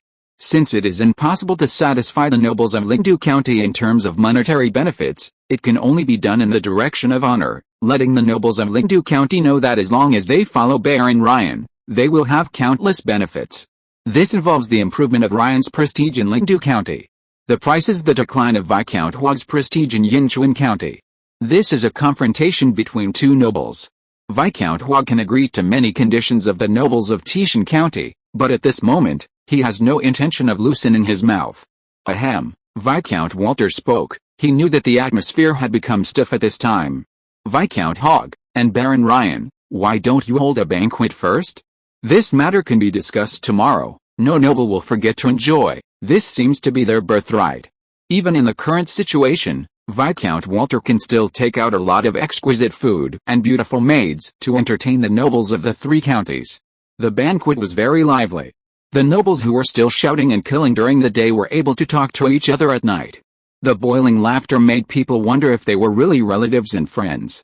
Ryan stood at the window, looking at the bright fire outside. The troops were stationed on the edge of the battlefield. In the cold night, it was terribly quiet. "Sometimes I think I should sleep there." An unexpected person appeared beside Ryan, Baron Enzo. The Baron followed the army. From the beginning of the battle from Lingdu County to the last battle today, he never expressed his voice. But Ryan understood through the knights in attendance below that Baron Enzo had been learning. In silence, he learned all of Ryan's judgments and commands, even if he gave up the gorgeous etiquette of the nobles. Ryan couldn't follow the other party's words. If it were him, he would certainly be willing to sleep on a soft bed. He stretched out his hand, felt the coldness of his palm, and looked up at the night sky without many stars. It's snowing. Indeed, it was snowing. When the flying snow covered the earth with silver overnight, the war would end if it didn't end. What is the biggest difficulty in the North Wind province? It's cold and hungry. When the two are added together, no one can stop the end of the war. This winter will be colder than ever before. All the nobles became serious at the negotiation table. The outcome of the war made them argue fiercely, but the cold weather made them helpless. In the snowy weather, Viscount Hug still compromised, but the compromise was not to Ryan. Ryan asked for 1 gold coin per soldier, and Viscount Walter paid. Viscount Hug also wanted to do the same, and the remaining nobles of Tishan County paid. Therefore, in the end, only the nobles of Tishan County were injured. "The war is not over, it's just a short break," Viscount Hug said so when he left, because he could not stop Earl Weiss's ambition. As long as Earl Weiss wanted to rule the entire North Wind province, the haze of war would always exist. Ryan also set off on the return journey with his army, and the speed of returning became many times faster than before. Because the sky was still snowing, if it dragged on for a few more days, Ryan didn't know whether the slave soldiers in his army would freeze to death on the road. This was very likely. He handed every gold coin to every living soldier, hoping that the shining light of the gold coin could ignite the faith of these soldiers and prevent them from dying on the road. But when they returned to Lingdu County, some soldiers still died in the first breath of the morning. As the northernmost county in the North Wind province, Lingdu County is the coldest, and today, it is not only snowing, but also windy. "I have a bad feeling." Baron Enzo appeared beside Ryan again, with a solemn expression. "Do you still remember the Black Oaf Man?" Of course, Ryan will not forget that it was the Black Oaf Man who organized the orcs to invade the south last year. "Then you also remember what you said at that time, that 30 years ago, the Grand Duke of the North Wind also suffered heavy losses in the Extraordinary Legion due to the invasion of orcs organized by the Black Oak people, and was subsequently defeated by the Nightmare Knight Legion led by Grand Duke Myers, 30 years ago. The biggest reason why the Black Oak people went south was that they experienced a winter with a blizzard. Perhaps the orc invasion last year was because they sensed something in advance." Blizzard. Ryan's heart sank at this moment. Chapter 137, The Frozen Land in the Cold Winter, Behind the New Plain Door. Snow, in the world of the North, has never been a beautiful word. The people of the North call it the covetousness of the god of death. They will bring believers to the god of death in their dreams. When Ryan handed over the fruits of victory and their soldiers to the nobles of Lingdu County and Lingdu City, the speed of the flying snow in the sky was faster than the falling leaves. This heavy snow has been falling for 10 days, and it is finally a little smaller. This winter, many people will definitely die. The nobles present were a little heavy-hearted. Even they have distributed some supplies to slaves and civilians in the territory in the form of rewards or loans in the past few days, trying to reduce the number of deaths in their territory. Ryan did not stay for too long. He took his more than 500 soldiers to the frozen land. After experiencing the baptism of another war, the spirit of these soldiers has changed a lot. Even the dozens of logistics reserve soldiers have a different mental outlook. The speed of the march became faster because there was no encumbrance. Ryan had to do so because the heavy snow had been falling for 10 days. I don't know if the mountain road leading to the frozen land can still be walked. When crossing the hard swamp and stepping onto the mountain forest, the problem Ryan was worried about still appeared. "Everyone, cut the rope, tie it to the soles of your shoes, and take off your armor. 5 people will explore the way ahead and clear the snow, and the people behind will tie the rope to them," Ryan shouted, and the soldiers began to clear the road they had opened in the thick snow. Crash! The soldier who was clearing the front didn't pay attention and slid down the low slope next to him. Fortunately, there were 10 or 20 people behind him who pulled the rope hard, But the soldier didn't have more energy to clear the snow, so he was replaced by the knights behind. Hurry up, we must return to the frozen land within a day. After more than 500 people were almost exhausted, they finally returned to the territory without losing a single person. Everyone, get an extra half-pound of meat. Ryan also left a reward, and he was also afraid that these servants would get seriously ill because of clearing the snow. Ryan's return finally gave the people of the frozen land a backbone. Fortunately, the territory of more than 20,000 people did not panic because of the heavy snow. After all, most of these people came from Exner. In that world, there were heavy snow and snow all year round, which was much more serious than here. Even without the old housekeeper's instructions, the civilians had already started to clean up the snow in the territory with experience. In the north of the Rhinohorn Mountain, the glacier that had been frozen for who knows how many years had piled up snow mountains. Why is no one cleaning the cultivated land on the mountain? Standing on the Rhinohorn Mountain, the sky finally stopped snowing, and Ryan asked angrily. The snow covers the land for a winter, and the land will become frozen soil in the spring of next year. How can we grow food, go and arrange for people to clean up the snow, and then spread the ashes on the soil, at least one layer? Otherwise our efforts for a year will be in vain. The old housekeeper left with some fear, but was stopped by Ryan. Let Bill go, you should enjoy it. Ryan, who returned to the frozen land, could already see that the old butler was hunched over. People in this world seem to age very quickly. More than a year ago, the old butler was still an apprentice knight who could fight, but now he is no longer able to do so, and even walking has become a problem. Soon, a large number of civilians and serfs appeared in the cultivated fields on the distant mountains, but Ryan still sent soldiers to patrol after that. Under the heavy snow, the wild beasts in the mountains also began to get anxious, and they had to prepare food for themselves for the winter. In just half a month, Ryan's soldiers acted as hunters and brought back a lot of meat, and even more than a dozen first-level monsters. More than 23,000 people. Can our food hold up? Ryan was extremely grateful that he had been frantically preparing food in the past. Behind him, Beard, who had officially taken over the old steward, replied respectfully, Master, our food can last until January next year, but in this case, those peasants will owe you too much. Beard was a little confused, because for the development of the frozen land territory, the house, land, firewood, and wood, the master did not charge the peasants a single copper coin, but just said that he would owe them first. If they owed so much, how could the peasants afford it?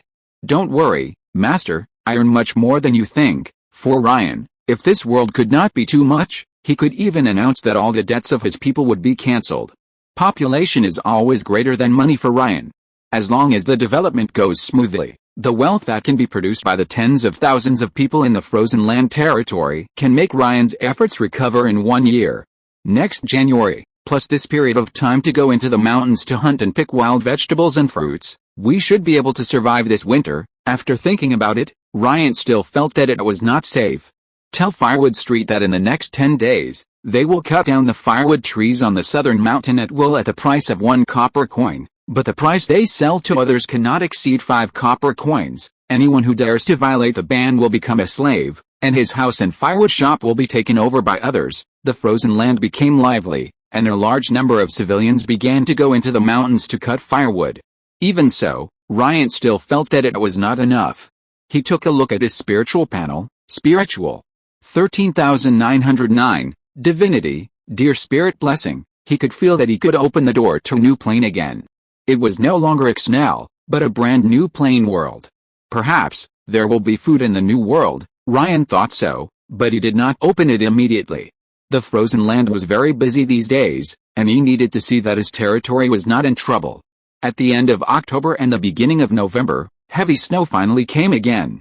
Almost from that day on, the people of the frozen land stopped all activities and began to rely on the work that could be done at home. Since the frozen land does not have so many production conditions at present, the work is limited. For most people, wintertime has become the only stage with time to enjoy themselves. Ryan is happy to see this scene, because it will bring more newborns to his territory next year. Even for this reason, he even funded the improvement of several planned taverns in advance. Except for the lack of wine, there is nothing missing. The people from Ixnel are born storytellers. Although there is no wine, their stories have made the tavern popular in just a few days. Ryan handed over the business of the tavern to Lord Yaz to help him manage it, which made the Lord ecstatic. When the frozen land had quickly adapted to the heavy snow, the North Wind Province also completely stopped all wars. Even Earl Weiss had to retreat in this weather.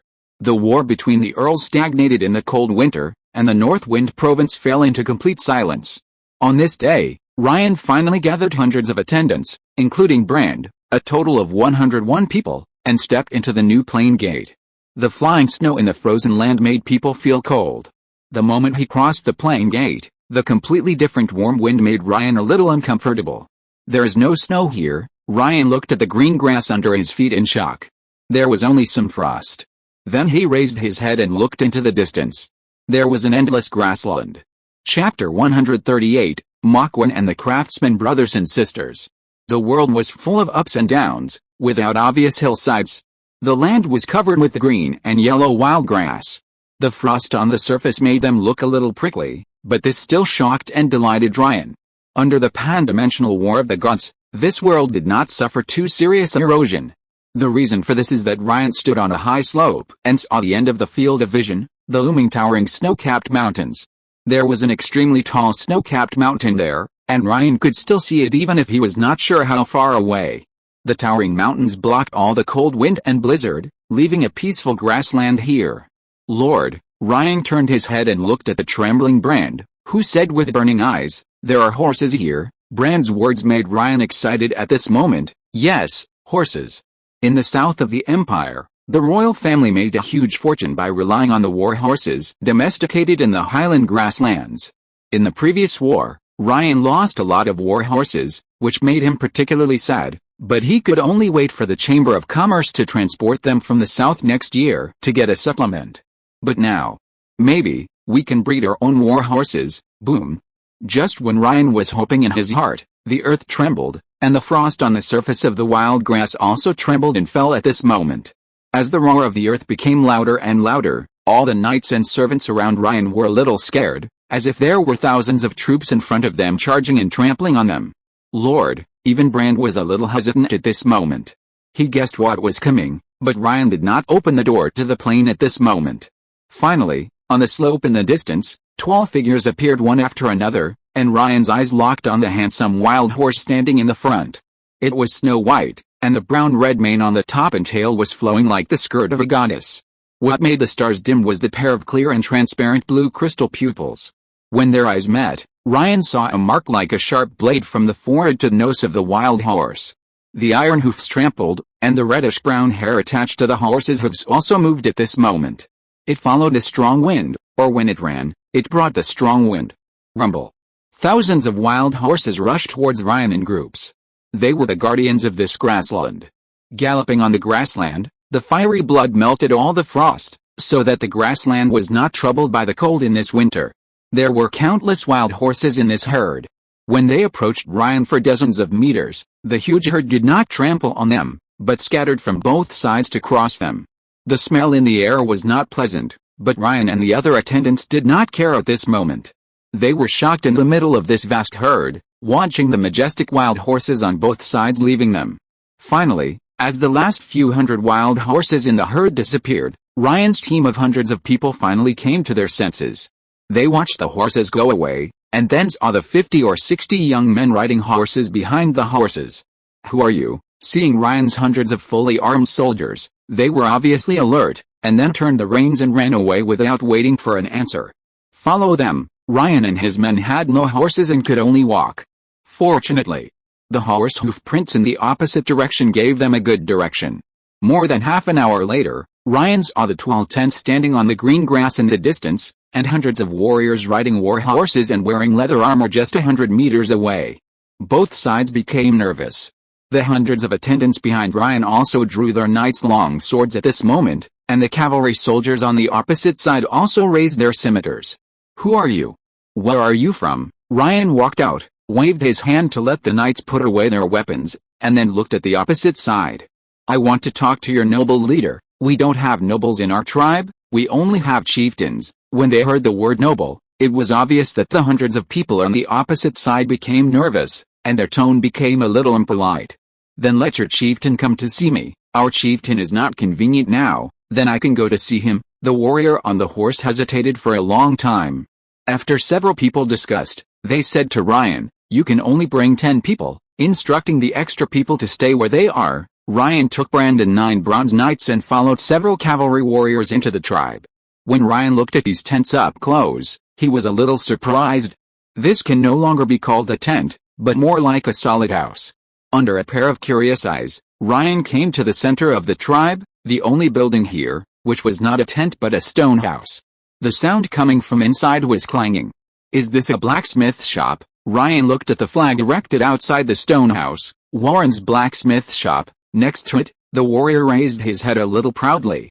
"This is the blacksmith shop of the legendary craftsman Volland. The goods are genuine and the price is reasonable." Ryan walked into the blacksmith shop, and the heat wave that hid him in an instant made him feel a little uncomfortable, but Ryan immediately locked onto the silver hammer hanging on the wall of the blacksmith shop. Artifact, an artifact similar to the Crown of Heroes. Ryan came to the hammer and reached out to touch the artifact. "You are not allowed to touch Tear's front," a deep voice came from the side. Ryan turned his head and found that Brandon, a man with a thick beard and big muscles all over his body, collided with each other. Both of them were surprised at each other's strength, but the next moment they were aroused by the desire to win, and a circle of terrible air waves spread between their fists. Golden Knight. Ryan was really a little shocked. This man actually has the physique of a Golden Knight? "Brother, Brand," two voices stopped the two guys who were fighting for strength at the same time.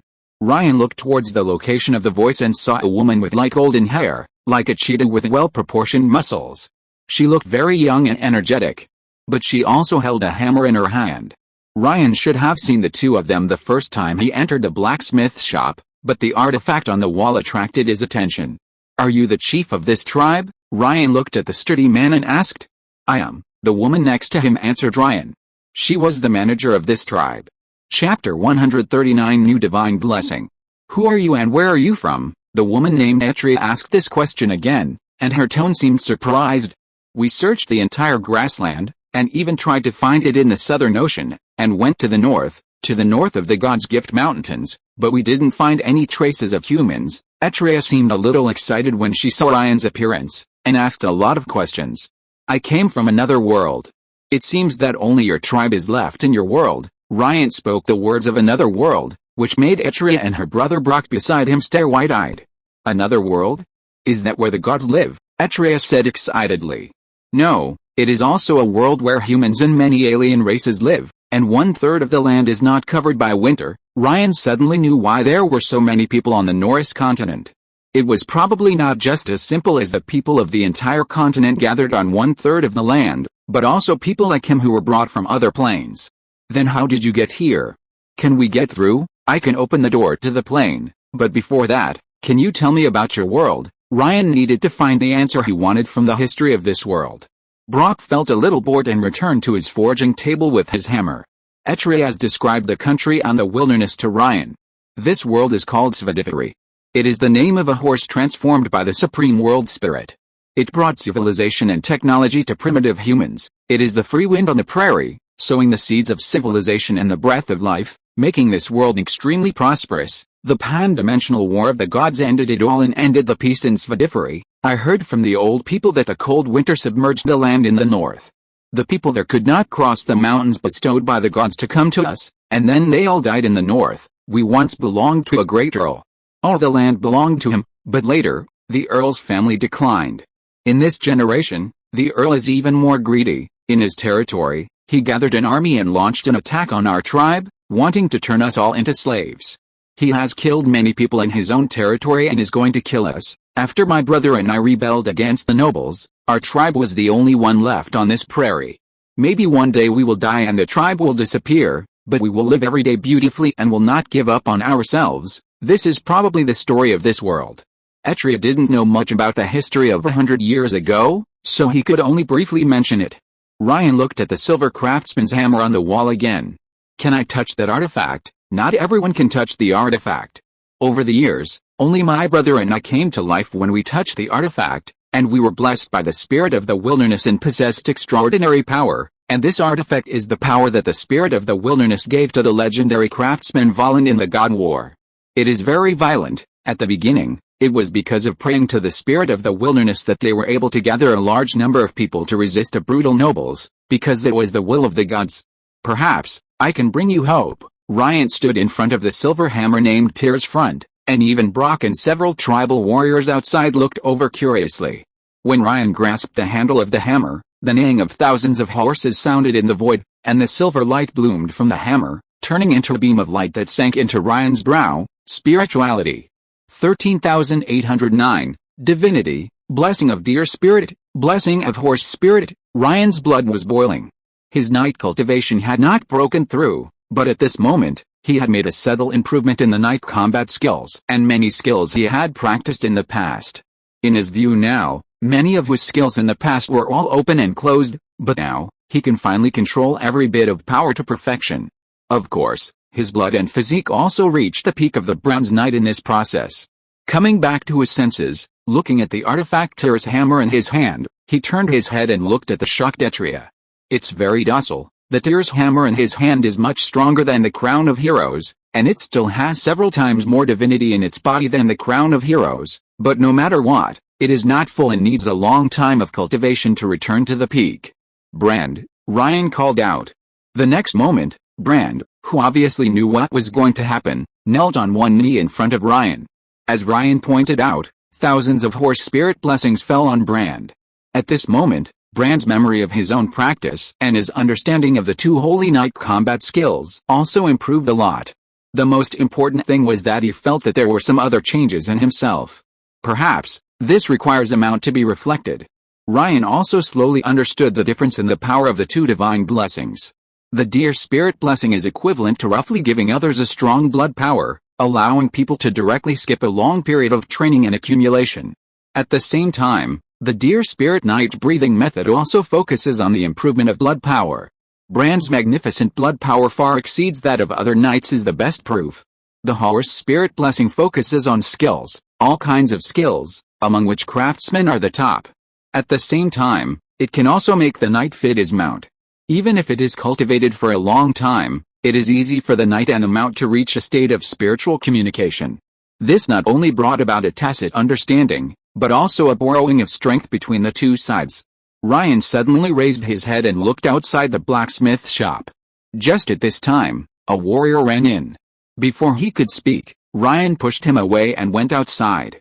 Thousands of wild horses were galloping on the wilderness. The horse king that Ryan had seen before was now standing quietly outside the tribe. He looked at Ryan, and then the white horse neighed and jumped high on its front hooves. So, you and I are destined. Looking at the docile and quiet wild horse in front of him, Ryan stretched out his palm and stroked the other's forehead, the fluffy mark that looked like a sharp blade. God knows how much shock this scene gave to the people in this tribe who respected the spirit of the wilderness. Even Brock behind him gave up hitting his hammer. Ryan's right to speak in this tribe has achieved a direct effect in a way that he did not expect. Chapter 140 Resources. We have always believed that the wild spirit is not dead, it is just sleeping, living in our Svidiferi as a wild horse. We have always paid attention to this horse king. If the will of the wild spirit is still there, it can only be it, but as the leader of the tribe, Etria managed the tribe in an orderly manner. She looked at Ryan. Inside Tyr's front, the will of the wild spirit seems to tell us that he has disappeared. When she said this, Etria was also a little frustrated and sad. Ryan received the divine blessing, and the two brothers and sisters who had already been blessed also felt some information from it. The last favor that the wild spirit gave to the humans in the world of Svidiferi was to transform his last strength into two blessings and fall on the heads of the brothers and sisters, hoping that they could inherit the will of wind and freedom and not be troubled by this world that fell into death. He is free, and his people should also be free. But for the other people in the tribe, they didn't know so many truths and details. They just saw that the horse king they had hoped for a long time was so close to Ryan. With the blessing of divinity in hand and the wild horse submitting to Ryan, Ryan no longer felt any hostility in the tribe. Naturally, his army entered the tribe smoothly. Will you rule our tribe? Etria was very smart. She could see that Ryan's intention was definitely not as kind as it seemed. What's more, the other party also controlled the portal to another world. I will not declare rule over you for the time being. This place still belongs to you, but I hope that you can become my people, become Ryan's people, but not be ruled by Ryan? Etria was also confused by Ryan's statement. What does this mean? If possible, Ryan certainly wants to plant his flag on this land, but he doesn't have so many resources. Whether it was the houses in the frozen land or other places, he could not accept these people again in a short time, and the most important thing was that he needed someone to cultivate and manage the wilderness on this land that was not submerged by the snow and winter. He would even arrange some people from the frozen land to help this tribe of only more than 1,000 people. In the conversation with Etria, Ryan knew that in this wilderness, the precious resources were not just horses, but also musk oxen and sheep, which were the source of food for this tribe.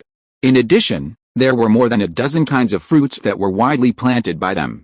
The previous change in the direction of the horses was also to ensure that the orchard would not be trampled. There were even so many berries that they were made into wine. The existence of these things made Ryan give up declaring ownership of the tribe at the first time. He needed to become the lord of this tribe in a gentle and moderate way. This was not difficult to do, because the simplest thing was that Ryan had the blessing of divinity. He was now the incarnation of the spirit of the wilderness and the only faith in this world. If there is no faith, it will be even simpler. Ryan can bring resources that this world does not have, especially iron ore, which is very precious to this tribe where everyone can be a blacksmith. To put it more simply, Ryan now has their only extraordinary path.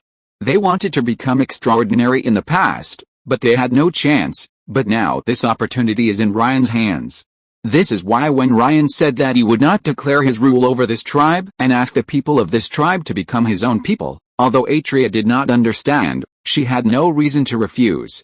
She knew very well that when what Ryan mastered appeared in front of the tribe, her rule over the tribe would decline rapidly, and everyone would respect the nobles from another world in front of them. Even she, the leader of the tribe, can be said to be managing the tribe for Ryan. Since Ryan mastered a divine blessing, her right to speak has begun to decline rapidly.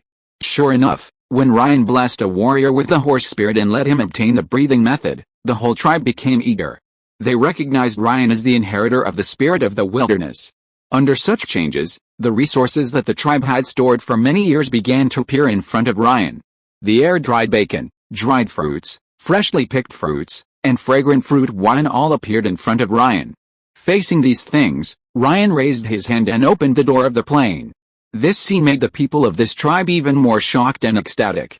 If Ryan announced a doctrine and established a church at this moment, it would be easy. Let a few soldiers go back and bring more people, in order to carry these foods, but also to give money.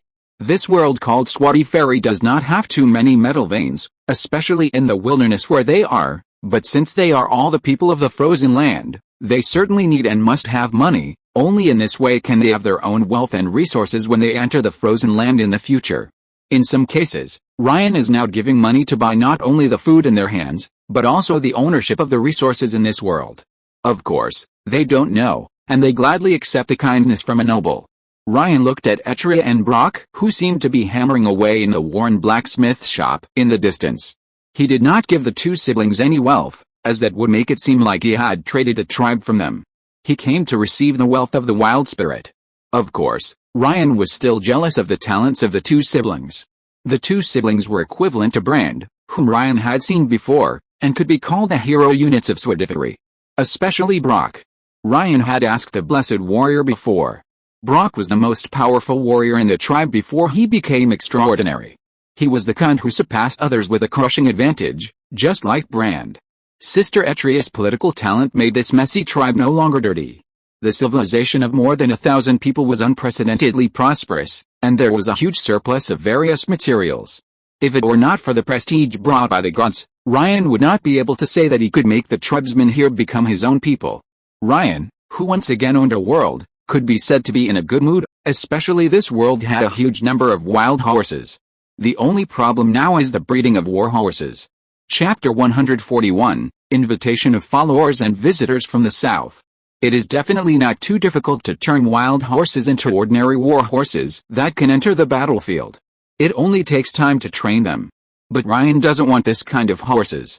He wants the kind of war horses that can become the mounts of the extraordinary legion. He wants the kind of horses that are tall, and have a load-bearing and endurance that is 1 or 2 times that of ordinary horses. But it is not easy to cultivate this kind of war horse. Why are Highland war horses so famous in the Empire? It is because the royal family's breeding methods and the resources invested are the most perfect. The strength of the Highland war horses has told all the nobles in war after war that the wealth they paid is worth it. What Ryan wants is to try to turn the wild horses in this wilderness into a powerful military unit like the Highland war horses. Only war horses of that level can withstand the power of the extraordinary legion. This requires a certain degree of extraordinary means. According to Ryan, it involves the use of some extraordinary potions. About 100 or 200 people from Exner appeared in the frozen land. They were there because they tasted the fruit wine of this tribe and cried out in regret. They even couldn't wait to come here and make the fruit wine themselves. At this time, Ryan also realized that the people of Exner had stories and wine as the main topics in their history. They had no resistance to the stories of fine wine and legends. So, the frozen land will soon have a batch of fine wine that belongs to us. Ryan's eyes lit up. He knew very well how terrible the benefits of wine were. In the eyes of the nobles, fine wine was worth 1,000 gold. Why is this so? Because no matter whether it is the empire or the nobles of other kingdoms in the south, due to the pressure of food, there are clear bans, strictly prohibiting the nobles from brewing too much wine. As we all know, the more it is forbidden, the more expensive it is. In addition, this wilderness can produce countless beef, mutton and even horse meat. Ryan suddenly felt that his control over Lingdu County and even the future Bifang province began to become stable. If Exner, the world of the stag, brought a large population to Ryan, then this Swati fairy brought him countless wealth. This made Ryan's heart pleasantly surprised again and again, and he even easily agreed to the brothers and sisters Etria and Brock, asking them to bring some of the tribesmen to follow him back to the frozen land. Looking at this world with mountains and the prosperous and noisy towns in the frozen land, Etria's eyes showed shock. Whether it is the frozen land or the tribes in the wilderness, they are all my people. All resources and all rights will be distributed equally to each of my people, and the wealth of the wilderness tribe will also be traded fairly and justly in the frozen land. The fruit you plant, the hay you harvest, and even the exquisite skills that each of you possesses, do not belong entirely to me as the Lord, but to you. At this point, Ryan looked at Brock and Etria. Etria, I want you to be the chief governor of the frozen land and help me manage all the people in the frozen land. Brock, I also invite you to be the chief craftsman of the frozen land. All registered craftsmen in my territory will be under your management. Etria remained silent, while Brock shook his head. I don't like managing people. It would be great if you could give me some metal mines, Baron, Ryan said with a smile. I didn't ask you to manage them directly. My butler and the managers in my territory will arrange everyone reasonably. They will help you deal with all the trivial matters so that you can focus on the craftsmanship. Seeing that Brock still wanted to refuse, Ryan stopped him. Don't be in a hurry to refuse, Brock. Although you are a golden knight, even if you do nothing, I will give you a large amount of gold coins every year as your personal wealth, but this is limited after all. I value your skills very much. If you become the chief craftsman, you can use all the mineral resources mined in my territory. Unless they are planned in advance by me, you can use the rest to forge what you want. You don't need to use any money to buy this part. Similarly, Etria, when you become the chief consul, you will also deal with the major or minor matters of the entire frozen territory. I will arrange people, including my butler, and they will assist you in managing every block in the territory. On this basis, I, Ryan Clayton, the Baron of the Empire and the Lord of the Frozen Territory, sincerely invite you to become my followers, brand as my guardian knight, and your status will be equal to his. Ryan finally said, in his opinion, perhaps the benefits brought to him by the entire Svadiferi, the two brothers and sisters in front of him may even exceed the wild horses, cattle, sheep and fruits of that world. Even before the new divine blessing has been widely used, the two of them are more important than the divine blessing. An excellent government administrator, a powerful golden knight, and the two siblings are also skilled craftsmen. In the end, the extraordinary talents of the two siblings are also terrible, not inferior to Brand. Their future is at least sanctuary knights, and they may even become legends. In the frozen land, although Luna Mage is the most powerful fighting force, Ryan has invested far more resources in Brand than Luna Mage. The same reason can be applied to the siblings in front of him. After hearing Ryan's words, the two siblings looked at each other and nodded. They agreed. Ryan didn't know whether his conditions impressed them or his divine blessing made the two siblings not intend to make too many choices. In short, the result made him happy, and even let many people in the frozen land eat meat that day. The next morning, before Ryan had time to announce to others that there were 2 more people of superior status above them, Beard arrived at Ryan's door. "Master, there are guests from the south, from the Clayton family." Ryan's eyes narrowed slightly, and he got up. About an hour later, he saw the noble from the south, a member of the Clayton family who appeared in the castle on Rhinoceros Horn Mountain overnight. "Ryan, my brother, it's been a long time since we last met." Chapter 142 Dragonheart and Family Letter. Looking at the sturdy young man with the black hair and red eyes in front of him, Ryan did not show much enthusiasm, and the burning breath on the other party was very aggressive. Even the Luna Mage in the depths of the castle could not help but pay attention to this side. What is the most enviable thing about the Clayton family that other nobles envy? It is not that the ancestors of the Clayton family used the divinity of plunder to reshape their own bloodline, nor is it the 30,000-man flame dragon Knight Core, nor is it the birth of Earl Clayton, a legendary knight comparable to a dragon. What the nobles envy most is the members of the Clayton family who have reshaped their bloodline and bathed in dragon blood. They have extremely strong and even amazing fertility. This ability allows the Clayton family to become the Earl family of the Empire that can be proposed to become the 5th Grand Duke in a short period of time, even as the weakest noble family in the Empire and even the entire South. Even the royal family has communicated with Earl Clayton more than once, but it is obvious that they gave up because of some impossible to replicate reasons. So, envy can only be envy, and other nobles cannot plunder. The Earl of Clayton had more than a dozen children. Ryan was one of the youngest. It was precisely because of his young age that he lived in the imperial capital, instead of helping his father and uncles manage the vast territory in the Earl of Clayton like his other brothers. Although there was no such thing as a proton in the Empire, and even the nobles might not have thought of such a thing, Ryan felt that he was like a proton in the imperial capital at that time. Because at that time, Ryan, who was older than him, had his own career, and younger than him, was just learning to speak in the territory. Only he, who was just about the same age, was alone in the imperial capital and could not easily leave the city known as the most prosperous in the south. Of course, Ryan was not born in the imperial capital, so for him, Kaz Clayton, the 3rd son of the Earl, was not unfamiliar. What shocked Ryan was that the 3rd brother in front of him was actually a powerful Sky Knight. Apprentice Knights, Formal Knights, Bronze Knights, Silver Knights, and Gold Knights are not dazzling in the most powerful empire in the south, because as long as there are enough resources and efforts, it is possible to reach the level of Gold Knights. This is also the reason why Knights have become the mainstream, because they are not restricted by talent, so that ordinary people have the opportunity to compete with those magic masters. At that time, it will be more difficult than ascending to the sky, and even more difficult than other extraordinary systems of the same level.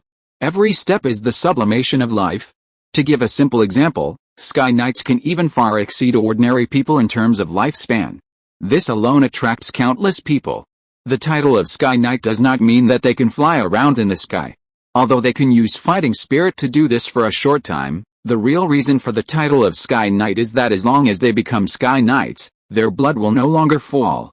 Even if they are about to end their lifespan, they are at the peak of blood. Therefore, endurance has also become a synonym for knights. The master wizard would be exhausted after reciting a few spells, but a knight could shuttle through the spell storm. Kaz Clayton should be only 28 years old this year. A 28-year-old Sky Knight can already be regarded as a legendary seed.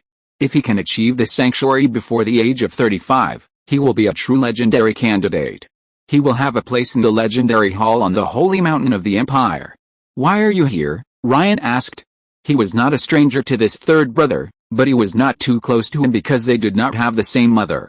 "Father asked me to come and see how our frozen earth baron is doing in the north." Kaz, who is always out of tune, laughed and put his hand on Ryan's shoulder.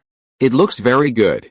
The blood of the Clayton family has not been wasted. Originally, my mother wanted to send you a batch of supplies, but my father said that you are already a noble, no longer a child of the Clayton family, so he denied it. It involves the rules of the nobles.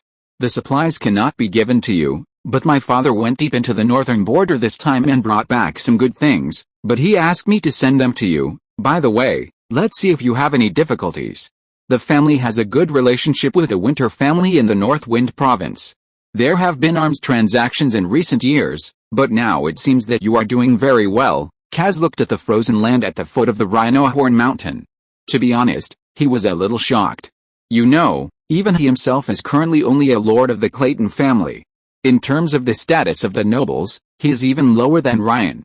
Although he did not observe carefully last night, he saw many houses along the way, which means that the frozen land, the barony, is not weak. Of course, Kaz didn't show any emotion.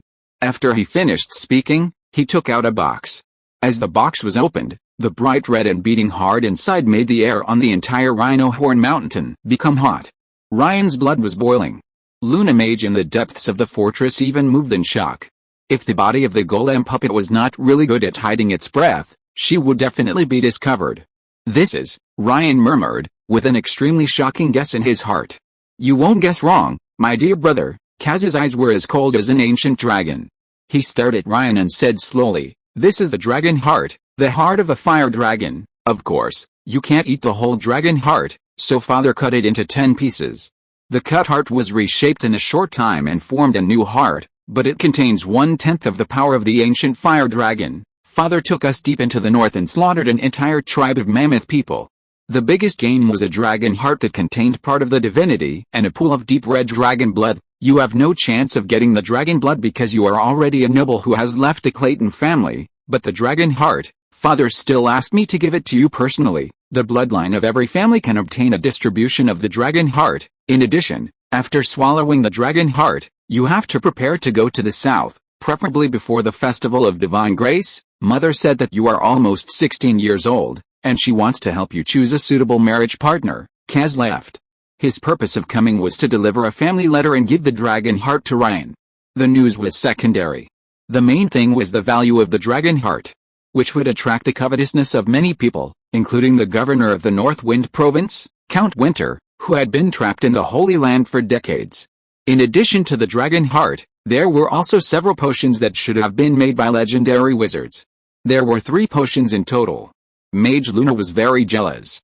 But she still did not speak, but just said, he is right. You take these 3 potions in turn, 7 days apart from each other. After 21 days, you can devour the dragon heart. With the power of these 3 potions, even if your body cannot withstand the terrifying power in the dragon heart and the weak divinity, you will not explode and die. If you're listening to this novel on a channel other than Fanfic World, it means they downloaded and uploaded it without effort. We cordially invite you to visit our channel, Mundo Fanfic Novelis. There you'll find the original version of this story and you can explore many other novels of various genres. We're waiting for you to immerse yourself in a world of incredible novels.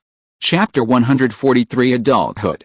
The magician who made these 3 potions is simply a true genius. In the eyes of outsiders, every magician is a genius, because only with talent can one embark on the path of magic.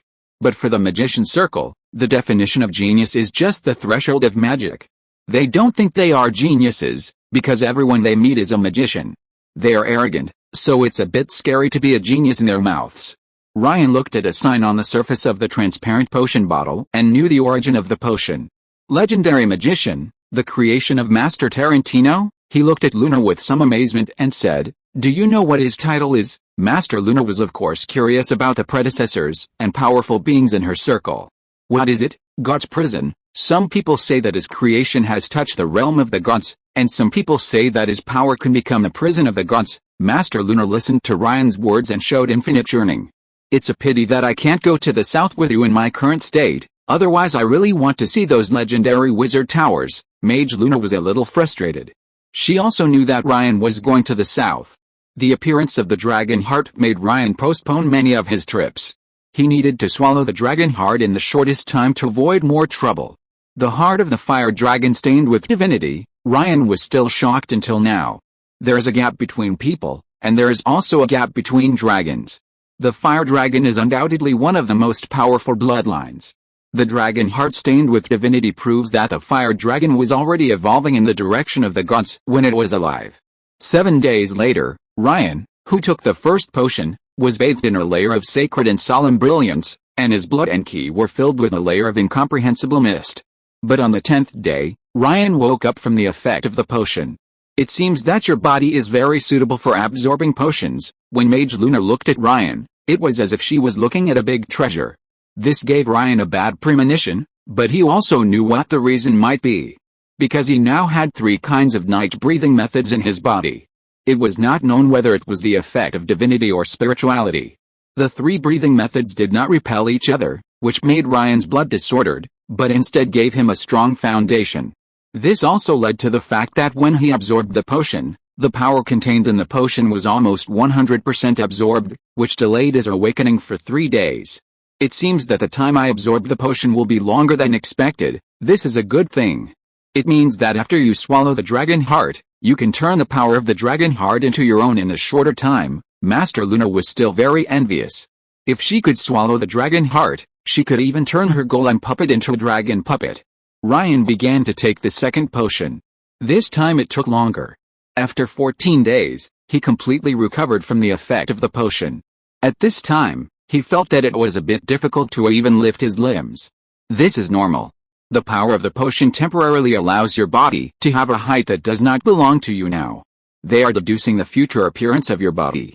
The more difficult it is for you to move, it means that with your current foundation, you will be very strong in the future. This is also the magic research I dream of. It would be great if I could get the notes of that master. So, this is the physical strength that I can get in the future with a breathing technique I have mastered so far. Ryan was a little surprised. It seems that his future is very strong at present. Remember this feeling, and you can easily practice breathing techniques to become a knight with such a body. But now, this potion is an auxiliary potion. Ryan began to take the third potion. The moment after taking the potion, his heart became extremely violent. His blood was boiling and violent. He wanted to destroy everything around him, wanted to soar into the sky, and wanted to roar loudly.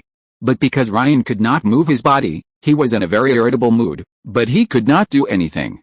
But Ryan didn't feel that this emotion had any effect on him. He was like a spectator, watching his inner violence, but at the same time calm and indifferent. Dragons are not gentle creatures. They are extremely violent.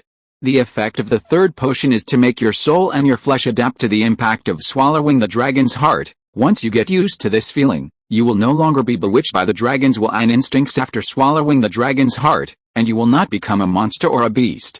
The effect of the potion is to suppress all the dragon's instincts and let you remember that you are a person, driving a dragon. Of course, this does not mean that the power in the dragon's heart will completely disappear. Ryan felt that he could not move at all, because the appearance of the third potion made the effect of the second potion evaporate again, making his body become larger than before. This also made it difficult for him to raise his hand. The third potion lasted for a full 20 days. Master Luna looked at her palm. The huge stone made it impossible for her to do delicate work, so she could only turn around and knock on the doors of other rooms in the castle. "You are his maid, open the box for him," Master Luna instructed the Viscountess, who came to Ryan with some fear and respect, opened the box containing the dragon heart, and then held the beating heart and put it in front of Ryan's mouth. The dragon heart that melted in the mouth was obviously processed. The violent and hot power instantly poured into Ryan's body, and even spread to his limbs before passing through his throat. In Ryan's body, the blood and ki were violent at this moment, and a crisp friction sound came. He was getting stronger, very strong. Master Luna felt Ryan's state, a little puzzled, and then left here. Ryan thought of what Master Luna said. His foundation was too strong, which caused him to absorb the dragon heart faster. Faster in all aspects. This also includes the dragon instincts contained in the dragon heart. Dragons are not good things. Ryan opened his eyes and stared at the Viscountess. The heat wave hit her face during his rapid breathing, making her skin slightly red. She looked up in surprise and saw Ryan grabbing her savagely. His powerful force tore through her defenses, revealing her white skin that made her scream in shock and her longing for it. Ryan still felt sober and rational. The beautiful high-pitched voice echoed in his ears, but he was thinking about one thing in his heart. I should be an adult now. Chapter 144. Heading to the south. Looking at the Viscountess who couldn't even move a finger, Ryan could only find 2 maids to take care of her. The result was that soon, there were 2 more people lying on the clean carpet who couldn't move. After 3 whole days, Ryan finally softened. He also became a silver knight after using 3 night breathing methods. Moreover, the power of the dragon heart had not completely disappeared. Under the effect of 3 potions, this power would be hidden in Ryan's body and digested little by little. Perhaps it would disappear completely after he became a golden knight. The power of the entire dragon heart would also bring him hope for the sky and even the sanctuary. The greatest role of the dragon heart lies in this. The incomplete dragon heart would become a seed of Ryan's knight's extraordinary system.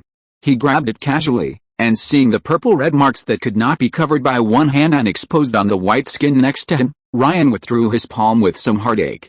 Mage Luna didn't say that absorbing the dragon heart too quickly would cause such a big problem. Ryan casually covered them with the cloth strips scattered around, then walked out and called other maids to bring blankets in. Looking at the twisting curves, he finally didn't have the reckless impulse this time. Master, after passing through several doors, he finally saw the butler Beard who had been waiting for him for a long time. During your training time, the lords in the territory, as well as the nobles in Lingdu County and other counties, sent you some birthday gifts. Ryan was of course an adult, and spent his 16th birthday in the long time caused by taking 3 potions. The sky in the frozen land territory was not too windy and snowy. Perhaps the mountains in the north of the territory blocked the strong wind, and the white snow falling from the sky fell like catkins. Put the gifts in the warehouse. In addition, arrange the affairs in the territory these days. I will be away for a while, which may be a little long, in the south ahead. Beard also knew about this matter, and when he heard it at this moment, he also responded respectfully. Master, I won't go back with you.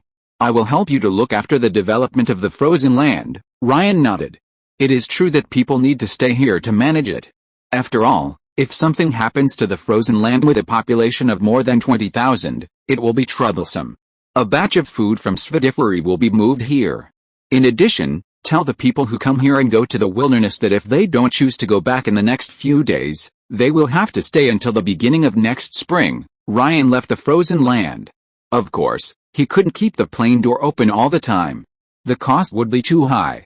In 1 or 2 months, I'm afraid he would directly consume tens of thousands of spiritual energy.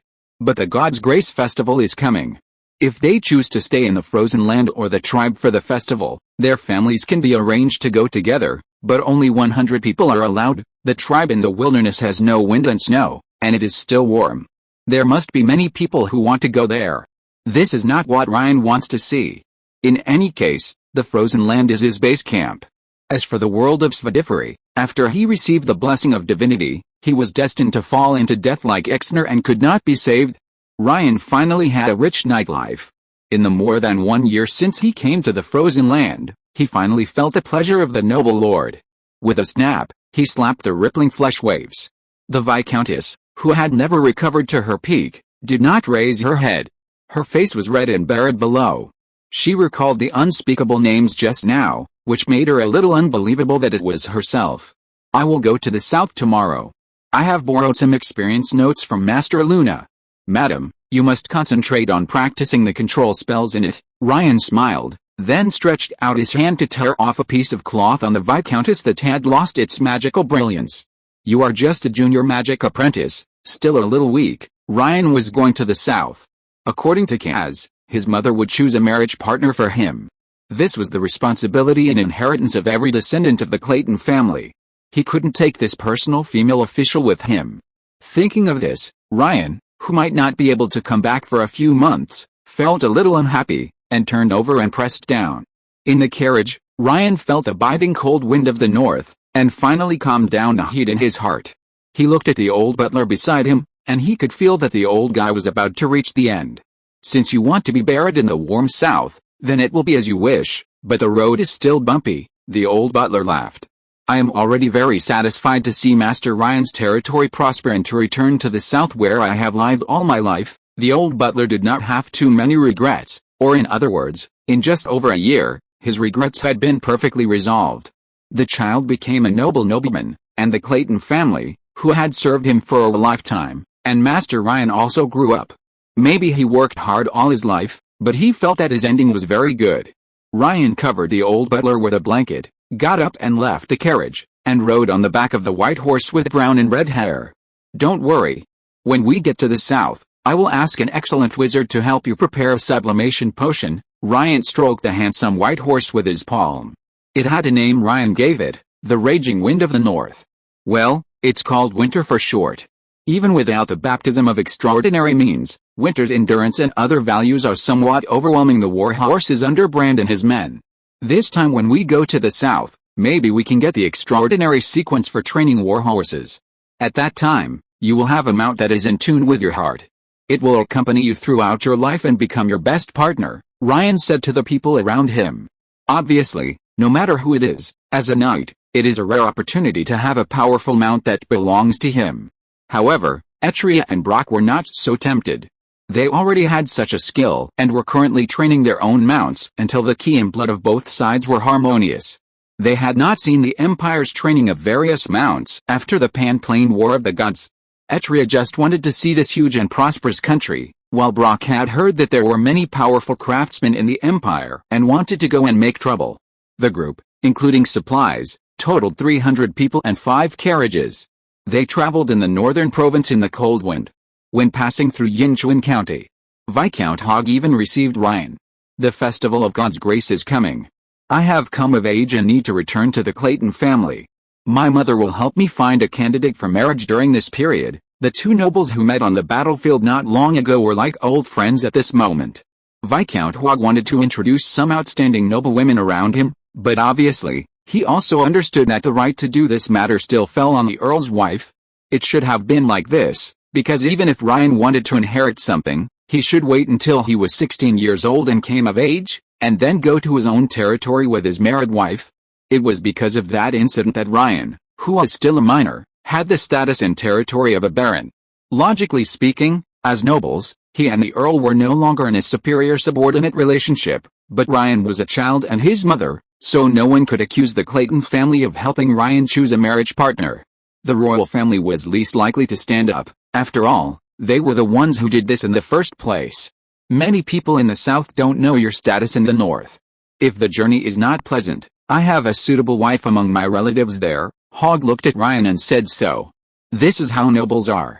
While fighting for interests, they are more or less relatives. Chapter 145, Agate Wine, Dragon-Slaying City.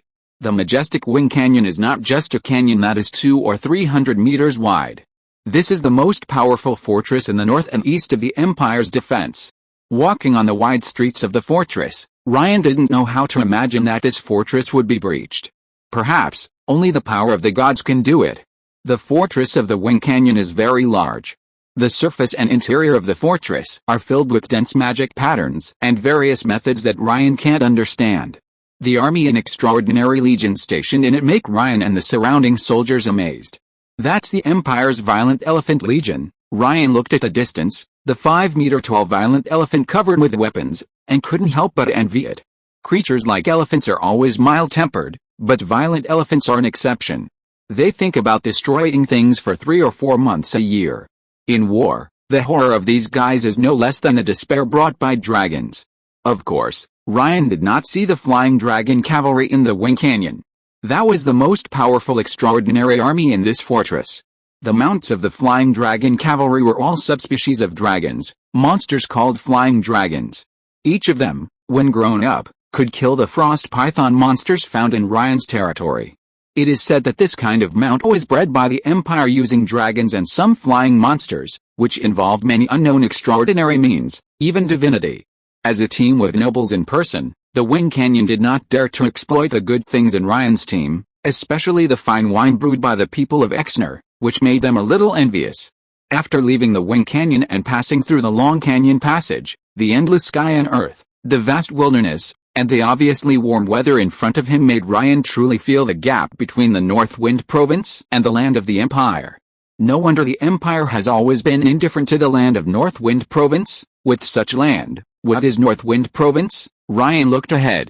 There were even some wastelands on both sides of the wide road. These lands should be reclaimed and used as farmland. But it seems that the garrison in the Wing Canyon here, or the nobles nearby, do not think that this place is fertile. They have better land. We have already stepped into the territory of Danube Province.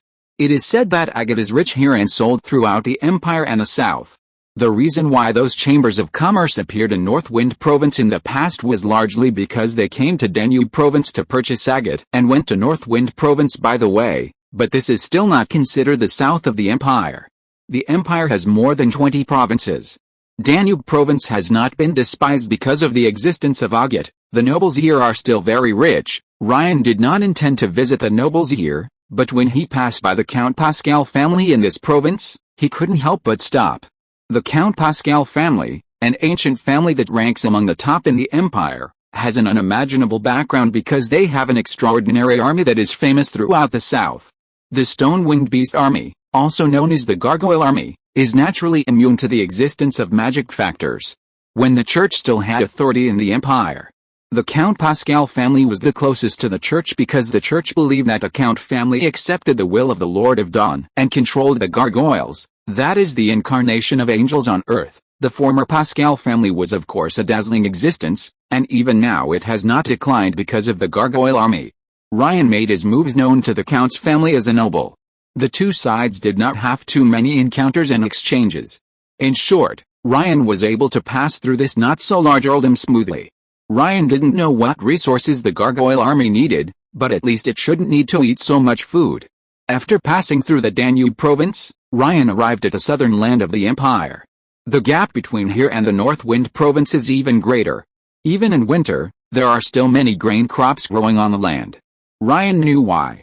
The reason why the empire had the courage and confidence to break with the church and start the struggle between theocracy and monarchy, and succeeded, was that the most important part was that the great nobles of the empire united with those extraordinary people to come up with wheat seeds that can grow in winter. Let the people of the empire have more food, and the empire can certainly make them give up their faith in the church. No one knows how many people died in the struggle between theocracy and monarchy.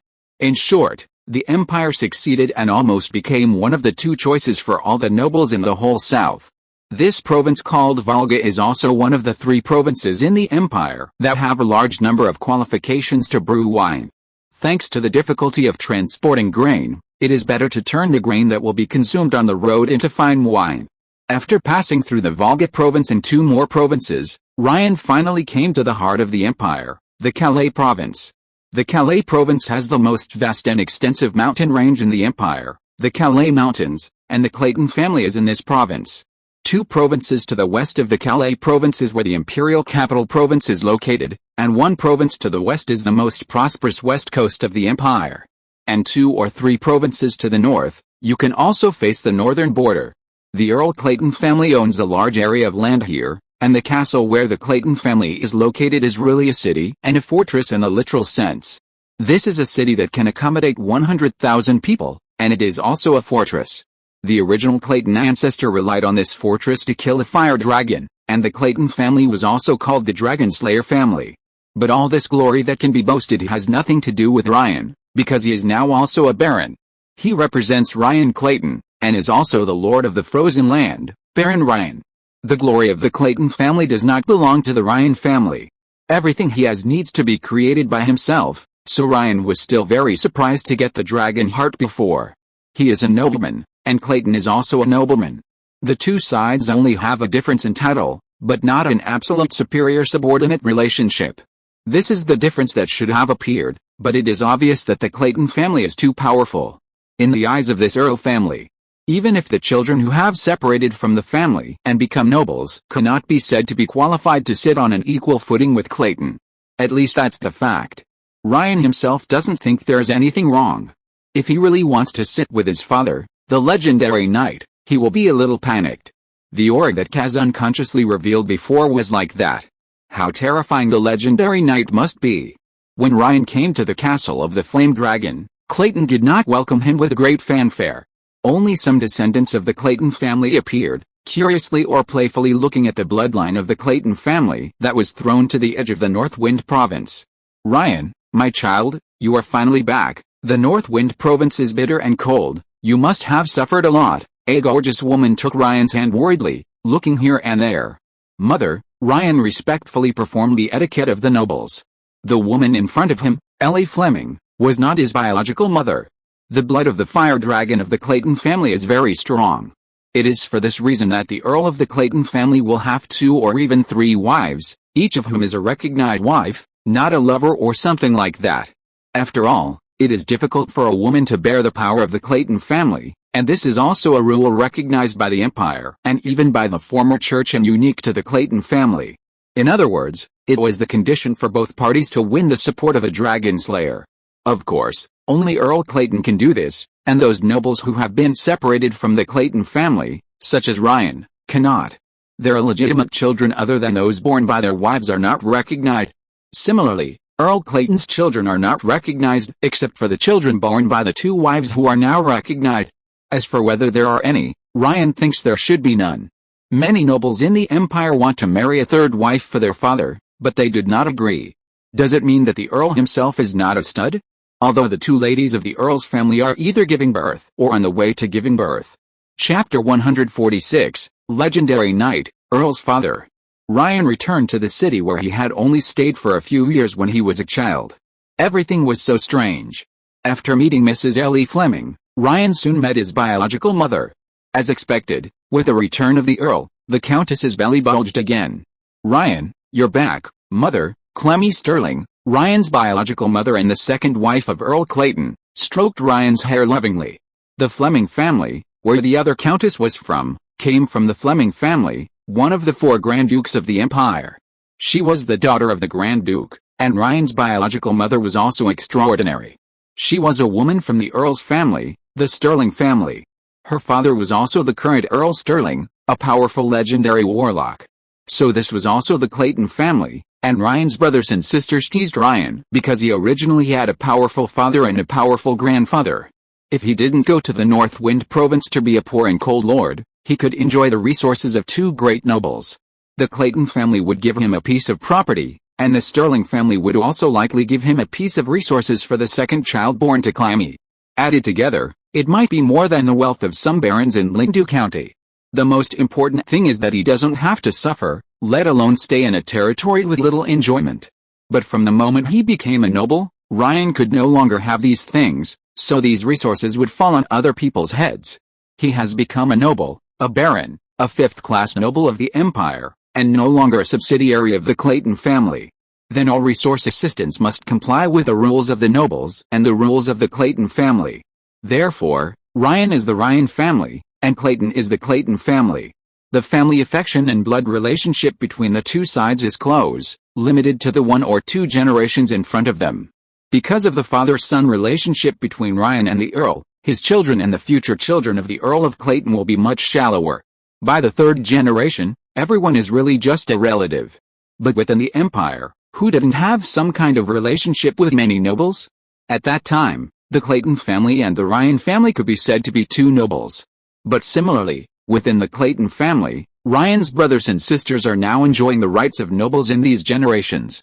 When they come to the next few generations, it will be different. At that time, their blood relationship with Earl Clayton will be relatively distant. They are no longer nobles, but members of the Clayton family. As for Ryan's knight attendant, Harrington Clayton, this is even more distant. It is even possible that his ancestors followed a certain Earl Clayton, thus receiving the baptism of blood and being able to practice the flame dragon night breathing method. They have been retainers and followers of Clayton's direct lineage for generations. Illegitimate children have a similar status. However, from this, it can also be seen that the Clayton family is huge, and it is worthy of being the bloodline that other nobles envy. This has nothing to do with Ryan. After caring about his mother, Ryan needs to meet with Clayton's real master, Earl Clayton. Although Ryan's frozen land territory has not yet offered anything to the Clayton family because of blood relations, it does not mean that this relationship does not exist. As a nobleman, Ryan not only has to be loyal to the royal family, but also needs to rely on the Clayton family because of his status. He is a nobleman and a son. This is still the same relationship, and it will take 2 or 3 generations for it to change. If Earl Clayton does not want it, then the Ryan frozen land territory that wants to rely on the nobles should also take the initiative to give it. It's just that before, the Earl didn't care, and Ryan didn't have any ideas, which led to the two sides hitting it off and no one paying attention to each other. The place where Earl Clayton receives outsiders, especially other nobles, is very big. Pushing open the ancient door, Ryan seemed to have entered the belly of a dragon. Surrounding it, this study or reception room was forged from a whole set of dragon bones, and the white dragon bones could be exposed in many places. This is the first time Ryan has entered here. Even the current Clayton family does not have many descendants who can enter here. Ryan looked ahead, where a figure stood in front of the window with his hands behind his back, seemingly looking at the flame dragon castle outside. Ryan knew that he could easily see a place here, the training camp of the Flame Dragon Knights, the extraordinary legion of the Clayton family. He had tried to see here before, but could only see a small window. But now, he found that the window was not small. The crystal window that could not be filled by 3 or 5 people represented the authority and power of the Clayton family. "Father, according to the etiquette of the nobility, you should call me Lord Earl Clayton," the loud and majestic voice of Leon Clayton, the current Earl Clayton, echoed in the study.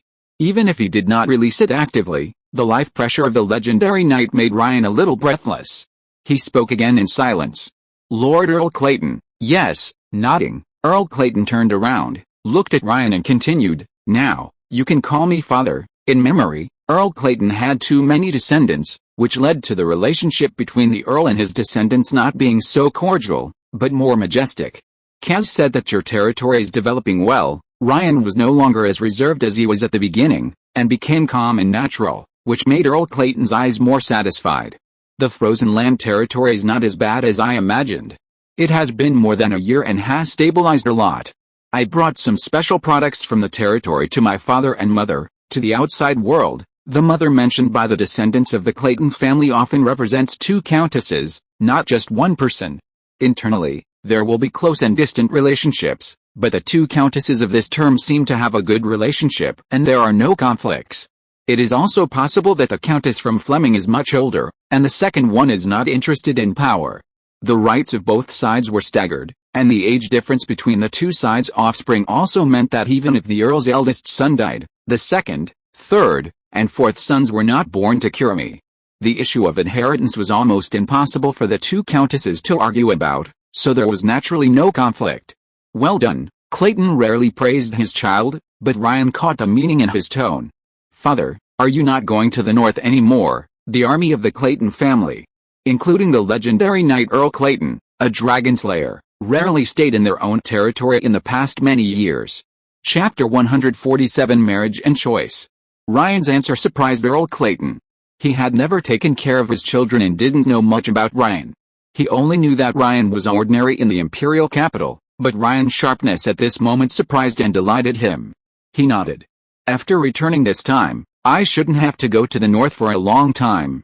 A lot of orcs have been slaughtered in the past few years. In a short period of time, they dare not approach the imperial fortress." Clayton told Ryan one thing, that is, the Empire has always had an advantage in the face of the invasion of orcs in the north. This is why the North Wind Province has always been proposed, because under the great advantage of the Empire, the North Wind Province is like mud and can't be lifted up, which is very embarrassing for the Empire. In addition, this God's Grace Festival also represents the power dispute between the Empire and the Church.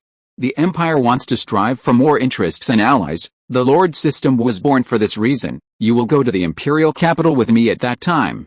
Many noble representatives will go to the imperial capital during this year's God's Grace Festival. This is of course a good thing for Ryan.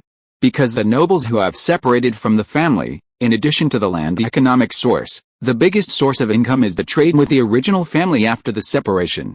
Because of the relationship of blood and kinship, this first trade was born between father and son.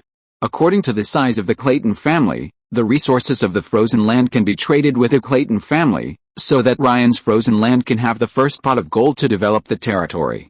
Often, the Clayton family can collect all the resources from the frozen land and give financial support to the frozen land with a slightly premium. Then there's the problem. After 2 or 3 generations, the Clayton family will consider that the interest relationship will be greater than the relationship between relatives, and thus choose not to accept a broken copper and rotten iron of the frozen land. At that time, the frozen land, which already has the first and second pots of gold, naturally has the conditions to trade with other nobles. This is the original model, but Ryan, who has the gate of the plane, does not need to do this at all, and the specialties he brought are no longer broken copper and rotten iron. Of course, the specialties he brought to pay tribute this time must be sold at a good price, and the Clayton family will also benefit from it, rather than just to take out some money and use this method to maintain Ryan's first pot of gold. That is a specialty from another world. A unique thing can definitely be sold at a high price within the Empire. Of course, it doesn't mean that Ryan is equal to Clayton. The most important point is that his things are sold to the Clayton family, and then the Clayton family sells them to the Empire or even the South. which can reduce a lot of trouble. At present, Ryan does not know whether he can set up a chamber of commerce and is not exploited. The frozen land territory will have to develop for at least 3 to 5 years before other nobles dare not easily exploit passing caravans. In this castle of the Flame Dragon, Ryan saw the gap between the baronies and the territories of powerful nobles. He also saw once again the way the descendants of the Clayton family communicated. It was very simple, fighting. As a family of earls who reshaped their bloodline, this Earl Clayton was particularly powerful, with many descendants in boiling blood. The 16-year-old band caused them to vent in other directions. Fighting became a good way, and even Earl Clayton was very satisfied with this natural decision. However, the older ones are much stronger than the younger ones, just like dragons. The longer they live, the stronger they are. As a noble, Ryan can no longer participate in the fight. At this moment, he is with his mother, watching the fight below from the window of the castle. The Clayton family has several magician teams, and they can save anyone who is just injured. For example, Ryan's mother, Karami, is a powerful life magician, but he doesn't know how strong his mother is. Your brother Kels already has his own territory and has become a baron. Unfortunately, he can't come back for this year's God's Grace Festival. Karami talked a lot with Ryan and mentioned her first child. Currently, 3 of the descendants of the Clayton family have already obtained the title of nobility. One is Ryan, one is Kels, and the other is their second brother. Even the third child, Kaz, can only become a lord.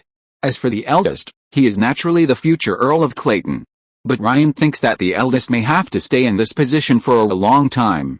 Earl Clayton, who came back from the north, seems to be even more powerful. Finally, Kirami couldn't help but mention Ryan's marriage. You are an adult. Sister Ellie and I have discussed and selected 3 Viscount families and 17 Baron families for you. We hope to choose a suitable wife for you. If there is no title, Ryan's wife is probably the daughter of a Baron other than the first one, and the daughter of a Viscount, or if he is lucky, the daughter of an Earl. But Ryan is a Baron. Even the lord of a territory that no one in the south wants, such as the frozen territory of the Northern Wind Province, is also a Baron. So according to the specifications, it is different. His wife may be the only daughter of a Baron, or the favorite daughter of a Viscount or even an Earl, but the latter has a condition that the daughter's talent is not so good. Because if a Viscount, or even an Earl's daughter, is excellent in addition to her birth, then the person to be selected cannot be a Baron, but the heir of a great noble, or the royal family. Especially if there is only one daughter, it is even more so. The essence of marriage is cooperation in politics, economy, and even military. It is inevitable to have a good match. Although Ryan does not reject this aspect, he also hopes to find someone that he is satisfied with. He smiled and said, "Mother, why don't you pick more and let me choose by myself?" Kirami looked at Ryan and laughed. "You are more picky than your father, don't you think about it? Your territory is in the North Wind Province. How many girls are willing to follow you there? My territory is still good. Of course I believe you have the ability to manage a territory, but you have to make others believe it too. The northern land is very cold." Kirami tightened her cloak. Winter is coming, and even the land in the south can feel it. She was not too anxious, and Ryan was not anxious either. After all, there was still time. This kind of thing is almost a year for both parties to pull each other to make a final decision. This time you follow your father to the imperial capital. If you meet the right one, but you don't have the courage, you might as well come and tell me. The weight of Countess Clayton is still very high. Chapter 148 The Never-Tired Brock. Ryan's mother was right. The daughters of the nobles in the south could not look down on the nobles in the North Wind Province. How did the contempt chain come from?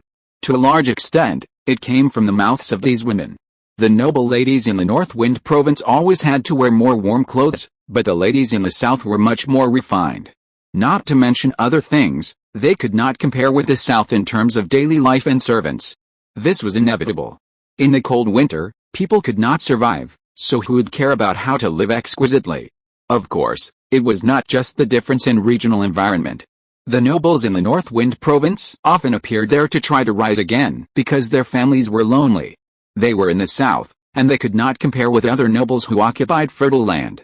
Otherwise, why would they go to the border? Just like the Clayton family, who occupied such good land, how could they give it up? So in terms of the wealth gap between nobles of the same level, the North Wind Province could not compare with the land in the south.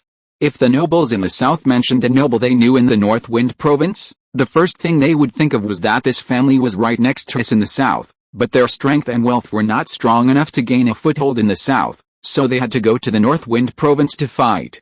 In the southern noble circle, this was originally a sign of a family in decline. It was true, they didn't care much about whether the nobles who went to the North Wind province rose again. Anyway, it was hard to get rid of the label of being cold and poor in the northern border. As a baron, Ryan was not looked up to like his other two brothers who became barons, and it was also for this reason. They also knew what the North Wind province and the frozen territory used to look like. However, Ryan didn't care about these. He knew what the frozen territory looked like, and many people would know it in the future. At this moment, walking in this castle of the Flame Dragon, he didn't feel too much intimacy. His black hair and red eyes made him feel awe when he walked on the street, but no matter what, he felt that he was becoming more and more out of tune with this place. This place doesn't belong to me after all, although the frozen land is very cold and not rich, it has land that belongs to him, tens of thousands of his people, and the tender Viscount. He looked at the ring on his hand, which was engraved with the image of Rhino Horn Mountain. The mountain that looked like a rhino horn was Ryan's emblem. In comparison, the roaring dragon flag of the Clayton family was particularly unfamiliar. Ryan's eyes became firm, and he would not doubt his future. That night, Earl Clayton held a rare family banquet and entertained Ryan with the etiquette of the nobility. From this moment on, the relationship between the Clayton family and Baron Ryan was no longer a simple blood relationship, but an ally between the nobles, and a political ally in the empire and the southern continent. The banquet was not luxurious, but Ryan was still a little frightened by the wealth of the Earl's family. Ryan thought that the banquet would just pass, but he didn't expect that something went wrong at the last moment of the banquet. Many people were curious when they saw the soldier who was pushed away rudely at the door, and the strong man who was dressed in a way that didn't fit in with the nobles at the banquet. They all knew each other's identities. "Master Knox, why are you here?" Even Countess Ellie couldn't help but be surprised, because this Master Knox was the best craftsman of the Clayton family. Once a profession can be called a master, it means that his status is not inferior to that of a noble, not to mention that this is the only master of the title under the rule of the Clayton family. In other words, even if Earl Clayton, who came and went in a hurry, was here, he would treat him with courtesy. Because Knox, who was called Battle Axe, had created a legendary weapon. His own knight cultivation strength was also ranked above the sky. Such a person is of course the top priority for the Clayton family. At this moment, Master Knox was also very excited, but when he saw the eyes around him looking at him, he knew that he had lost his composure. After calming down, he saluted respectfully to the Countess and said, "Madam, I am here for Master Ryan." Oh, Ryan walked out and looked at the master. He had heard of this master before, but this was the first time he saw him. Looking at the other's tattered clothes, it seemed as if they had just been burned by fire. "I am Ryan." "Master Knox, what do you want to talk to me about?" The moment he saw Ryan, Knox's eyes became hot and he walked towards him quickly. "Master Ryan, leave the craftsman under your hands to me." He almost trembled when he spoke, fearing that Ryan would refuse. Brock, Ryan knew what was going on when he heard the other party's words. When they arrived at the castle of the Flame Dragon, the soldiers following Ryan and Brock and others would of course not be able to help but wander around the city. Of course, wandering around also had a purpose. The Brock brothers and sisters asked him about the famous craftsmen of the Empire along the way. Ryan knew that there was only Master Knox. When he came to this city, Brock could not wait. "Master Knox, are there any special craftsmen in Ryan's territory?" Ellie also came over at this time and asked Master Knox. Master Knox said excitedly, "Madam, do you know why I can't forge a second legendary weapon? Because my blood and my spirit were tired when I forged the Holy Seal Battle Axe that year, but today, I met a person with the highest talent of a craftsman who will never get tired. That is the highest honor for a craftsman, nothing else. As long as he can have the skills and strength to forge legendary weapons, then theoretically, he can forge one legendary weapon embryo after another, and this is also the only talent to forge a divine weapon." Knox's words shocked Ellie and also surprised Ryan. He had no doubt that Brock's talent was very powerful, but was it so outrageous? Ryan fell silent. It seemed that it was not impossible. The divinity blessed by the spirit of the wilderness in Swatifer, in a sense, placed the hope of that world on the two brothers and sisters. However, looking at the master in front of him, Ryan still had a calm expression. He looked at the other person. Master Knox, are you asking me to let Brock become your disciple? If that's the case, I'm afraid I can't agree to that. Chapter 149 Brock's Confidence. Ryan's words suddenly made Master Knox's eyes widen, and his breath was boiling. As a blacksmith, he has never had a good temper. Recklessness is his character, otherwise he would not have rushed into the banquet directly. But beside him, after the Countess looked at Knox, the air became cold, and the master regained his composure again. Master Knox, Ryan is not only a child of the Clayton family, but also a nobleman. I know, Countess. Knox shuddered, but the next moment, the blood in his body was boiling again, and he still stared at Ryan. Master Ryan, that kid can't become a legendary craftsman in your territory. The broken place of Northwind Province has no conditions to train him, only in the Clayton family, under my training, will he become a legendary craftsman resounding throughout the Empire. Ryan looked at Knox and laughed in his heart. If this master didn't have the skills of a craftsman, he would probably have lived a miserable life. With such a temper, I'm afraid he is almost the same as a dwarf.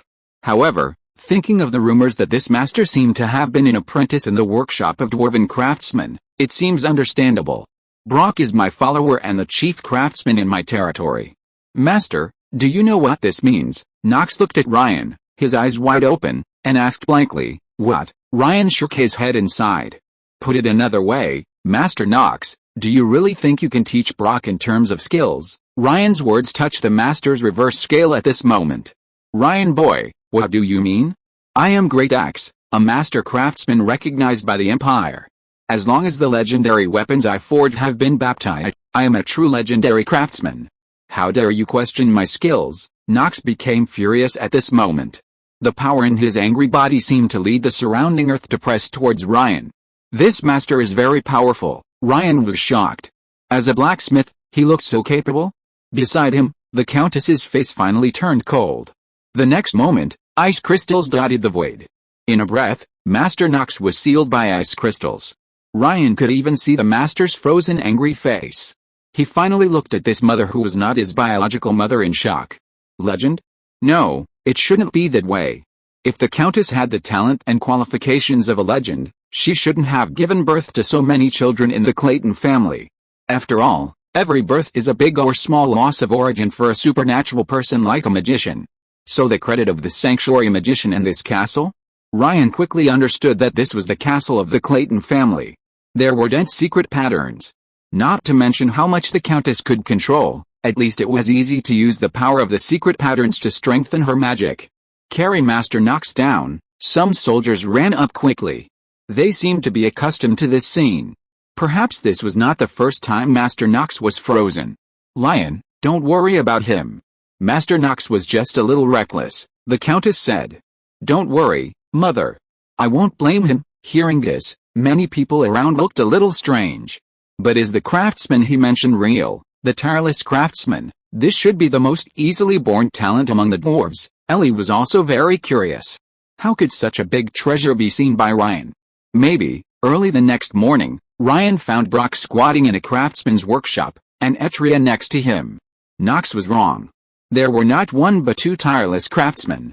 Etria's craftsmanship was not inferior to her brother, but Brock was too obsessed with blacksmithing, while Etria had to take care of political management. In a sense, Etria's talent was better.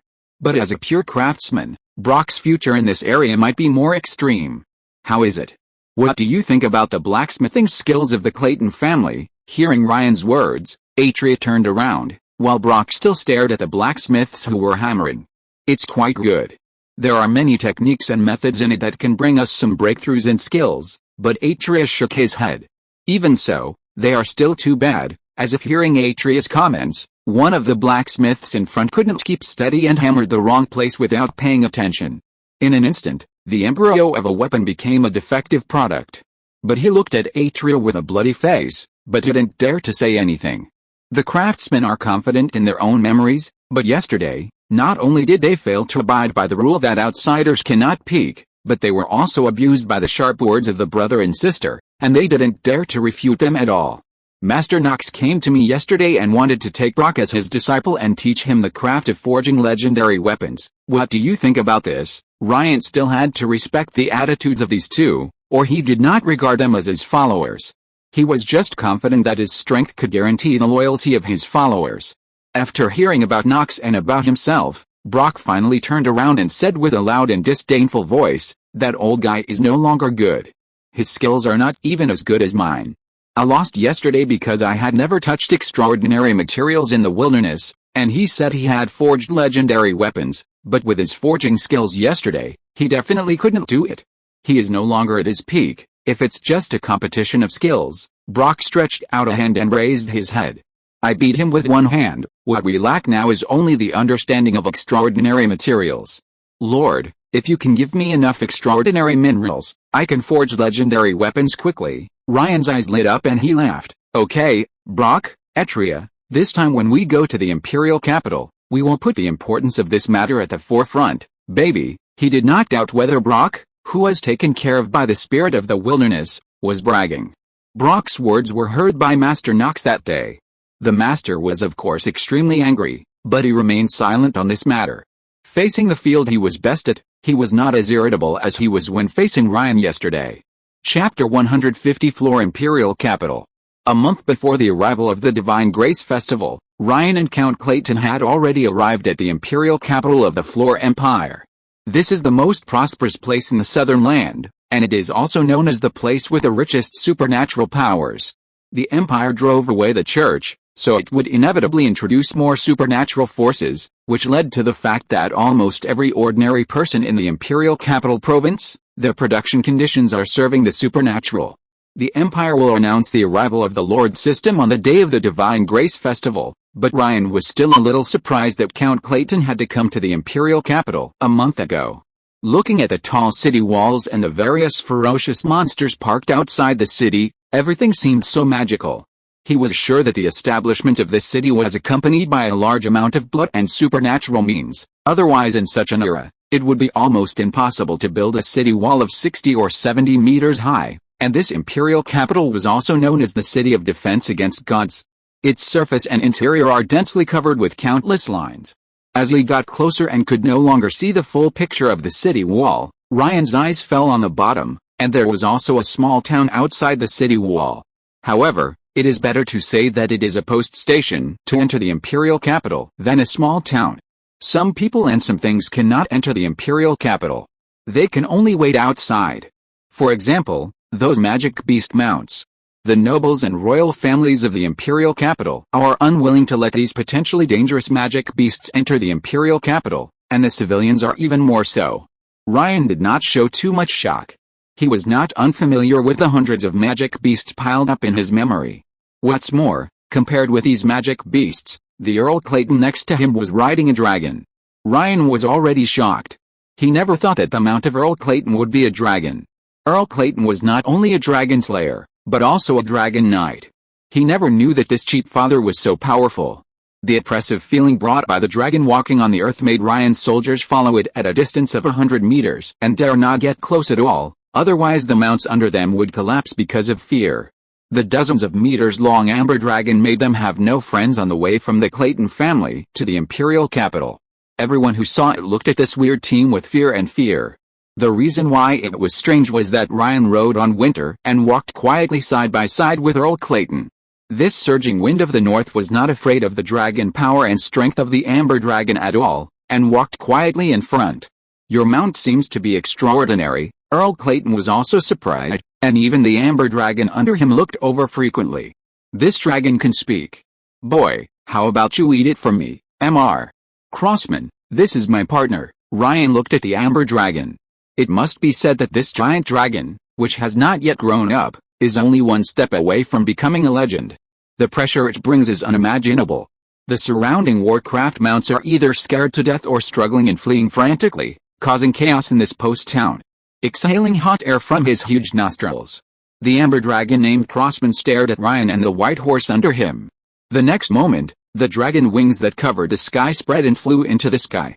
The dragon soared into the sky, flew into the sky amid countless exclamations and shocks, and then flew towards the depths of the imperial capital. Earl Clayton, however, did not have to abide by the ban on monsters from entering the city, or in other words, the dragon under him did not belong to the category of monsters. Even the Empire did not dare to confuse dragons with monsters. Earl Clayton came to the imperial capital alone. He seemed to have discussed with the great nobles of the Empire before the God's Grace Festival. Ryan did not need to think so much. As the dragon and Clayton disappeared, Brand and others in the distance could finally get closer. The pressure of the dragon is too terrible, Atreus said with lingering fear. There was still the breath of the dragon left in the original place, which made the war horses under them tremble. If you can give me its dragon scales, I will definitely be able to forge the most powerful armor. Brock's eyes were burning. He already had many plans in his mind to turn a dragon into various weapons or creations. As for Brand, he stared at the direction where the dragon disappeared, and the blood in his body gradually boiled up, causing the warhorse under him to neigh in a low voice. It felt a strong desire to fight in Brand. I can kill dragons too, let's go. Ryan smiled slightly. As the only mount that combines beauty and safety, horses can naturally enter the imperial capital. Otherwise, would the nobles in the imperial capital really have to travel on their legs? Rules, most of them can never be pressed on the nobles. Passing through the 30-meter-long passage, Ryan heard the bustling voices inside the imperial capital. Everything here seemed so clean, there was not even garbage on the ground, and the shops on both sides of the street were all hung with flags belonging to the nobles, representing the identity of the nobles behind them. Looking at these people entering the city, pairs of eyes glowed like looking at fat sheep. No one dared to disturb Ryan's team. After all, in addition to Ryan, the noble, there were hundreds of soldiers who looked difficult to mess with. The imperial capital is big, and it is not easy to live in it. The first thing Ryan did when he came here was to spend thousands of gold coins to find a spacious enough residence for his group of people. There are places like hotels in the imperial capital, but as a noble, Ryan still gritted his teeth, paid more money, and rented a manor. It was not because of face, but because if he wanted to carry out various economic and political activities in the imperial capital, he must not be underestimated, otherwise he would lose more gold coins. A baron is not a dazzling noble in the imperial capital. Ryan has just arrived, and it is naturally best to get the tiger skin of the Clayton family. Brock, let's go buy your extraordinary materials first. After settling in a manor, Ryan called Brand, Brock and Atreus and went to Palmyra Street in the imperial capital. It is said that the name Palmyra comes from an island deep in the north. When the winter is not covered, Palmyra Island is rich in the tears of the gods, which is a high-level extraordinary resource. The entire Palmyra Island is known as the most valuable land in the world. Palmyra Street in the Empire is such a street, a place that specializes in selling extraordinary materials. The most obvious thing is that only half of the shops here have flags representing the nobility. In other words, there are ordinary shops without nobles behind them.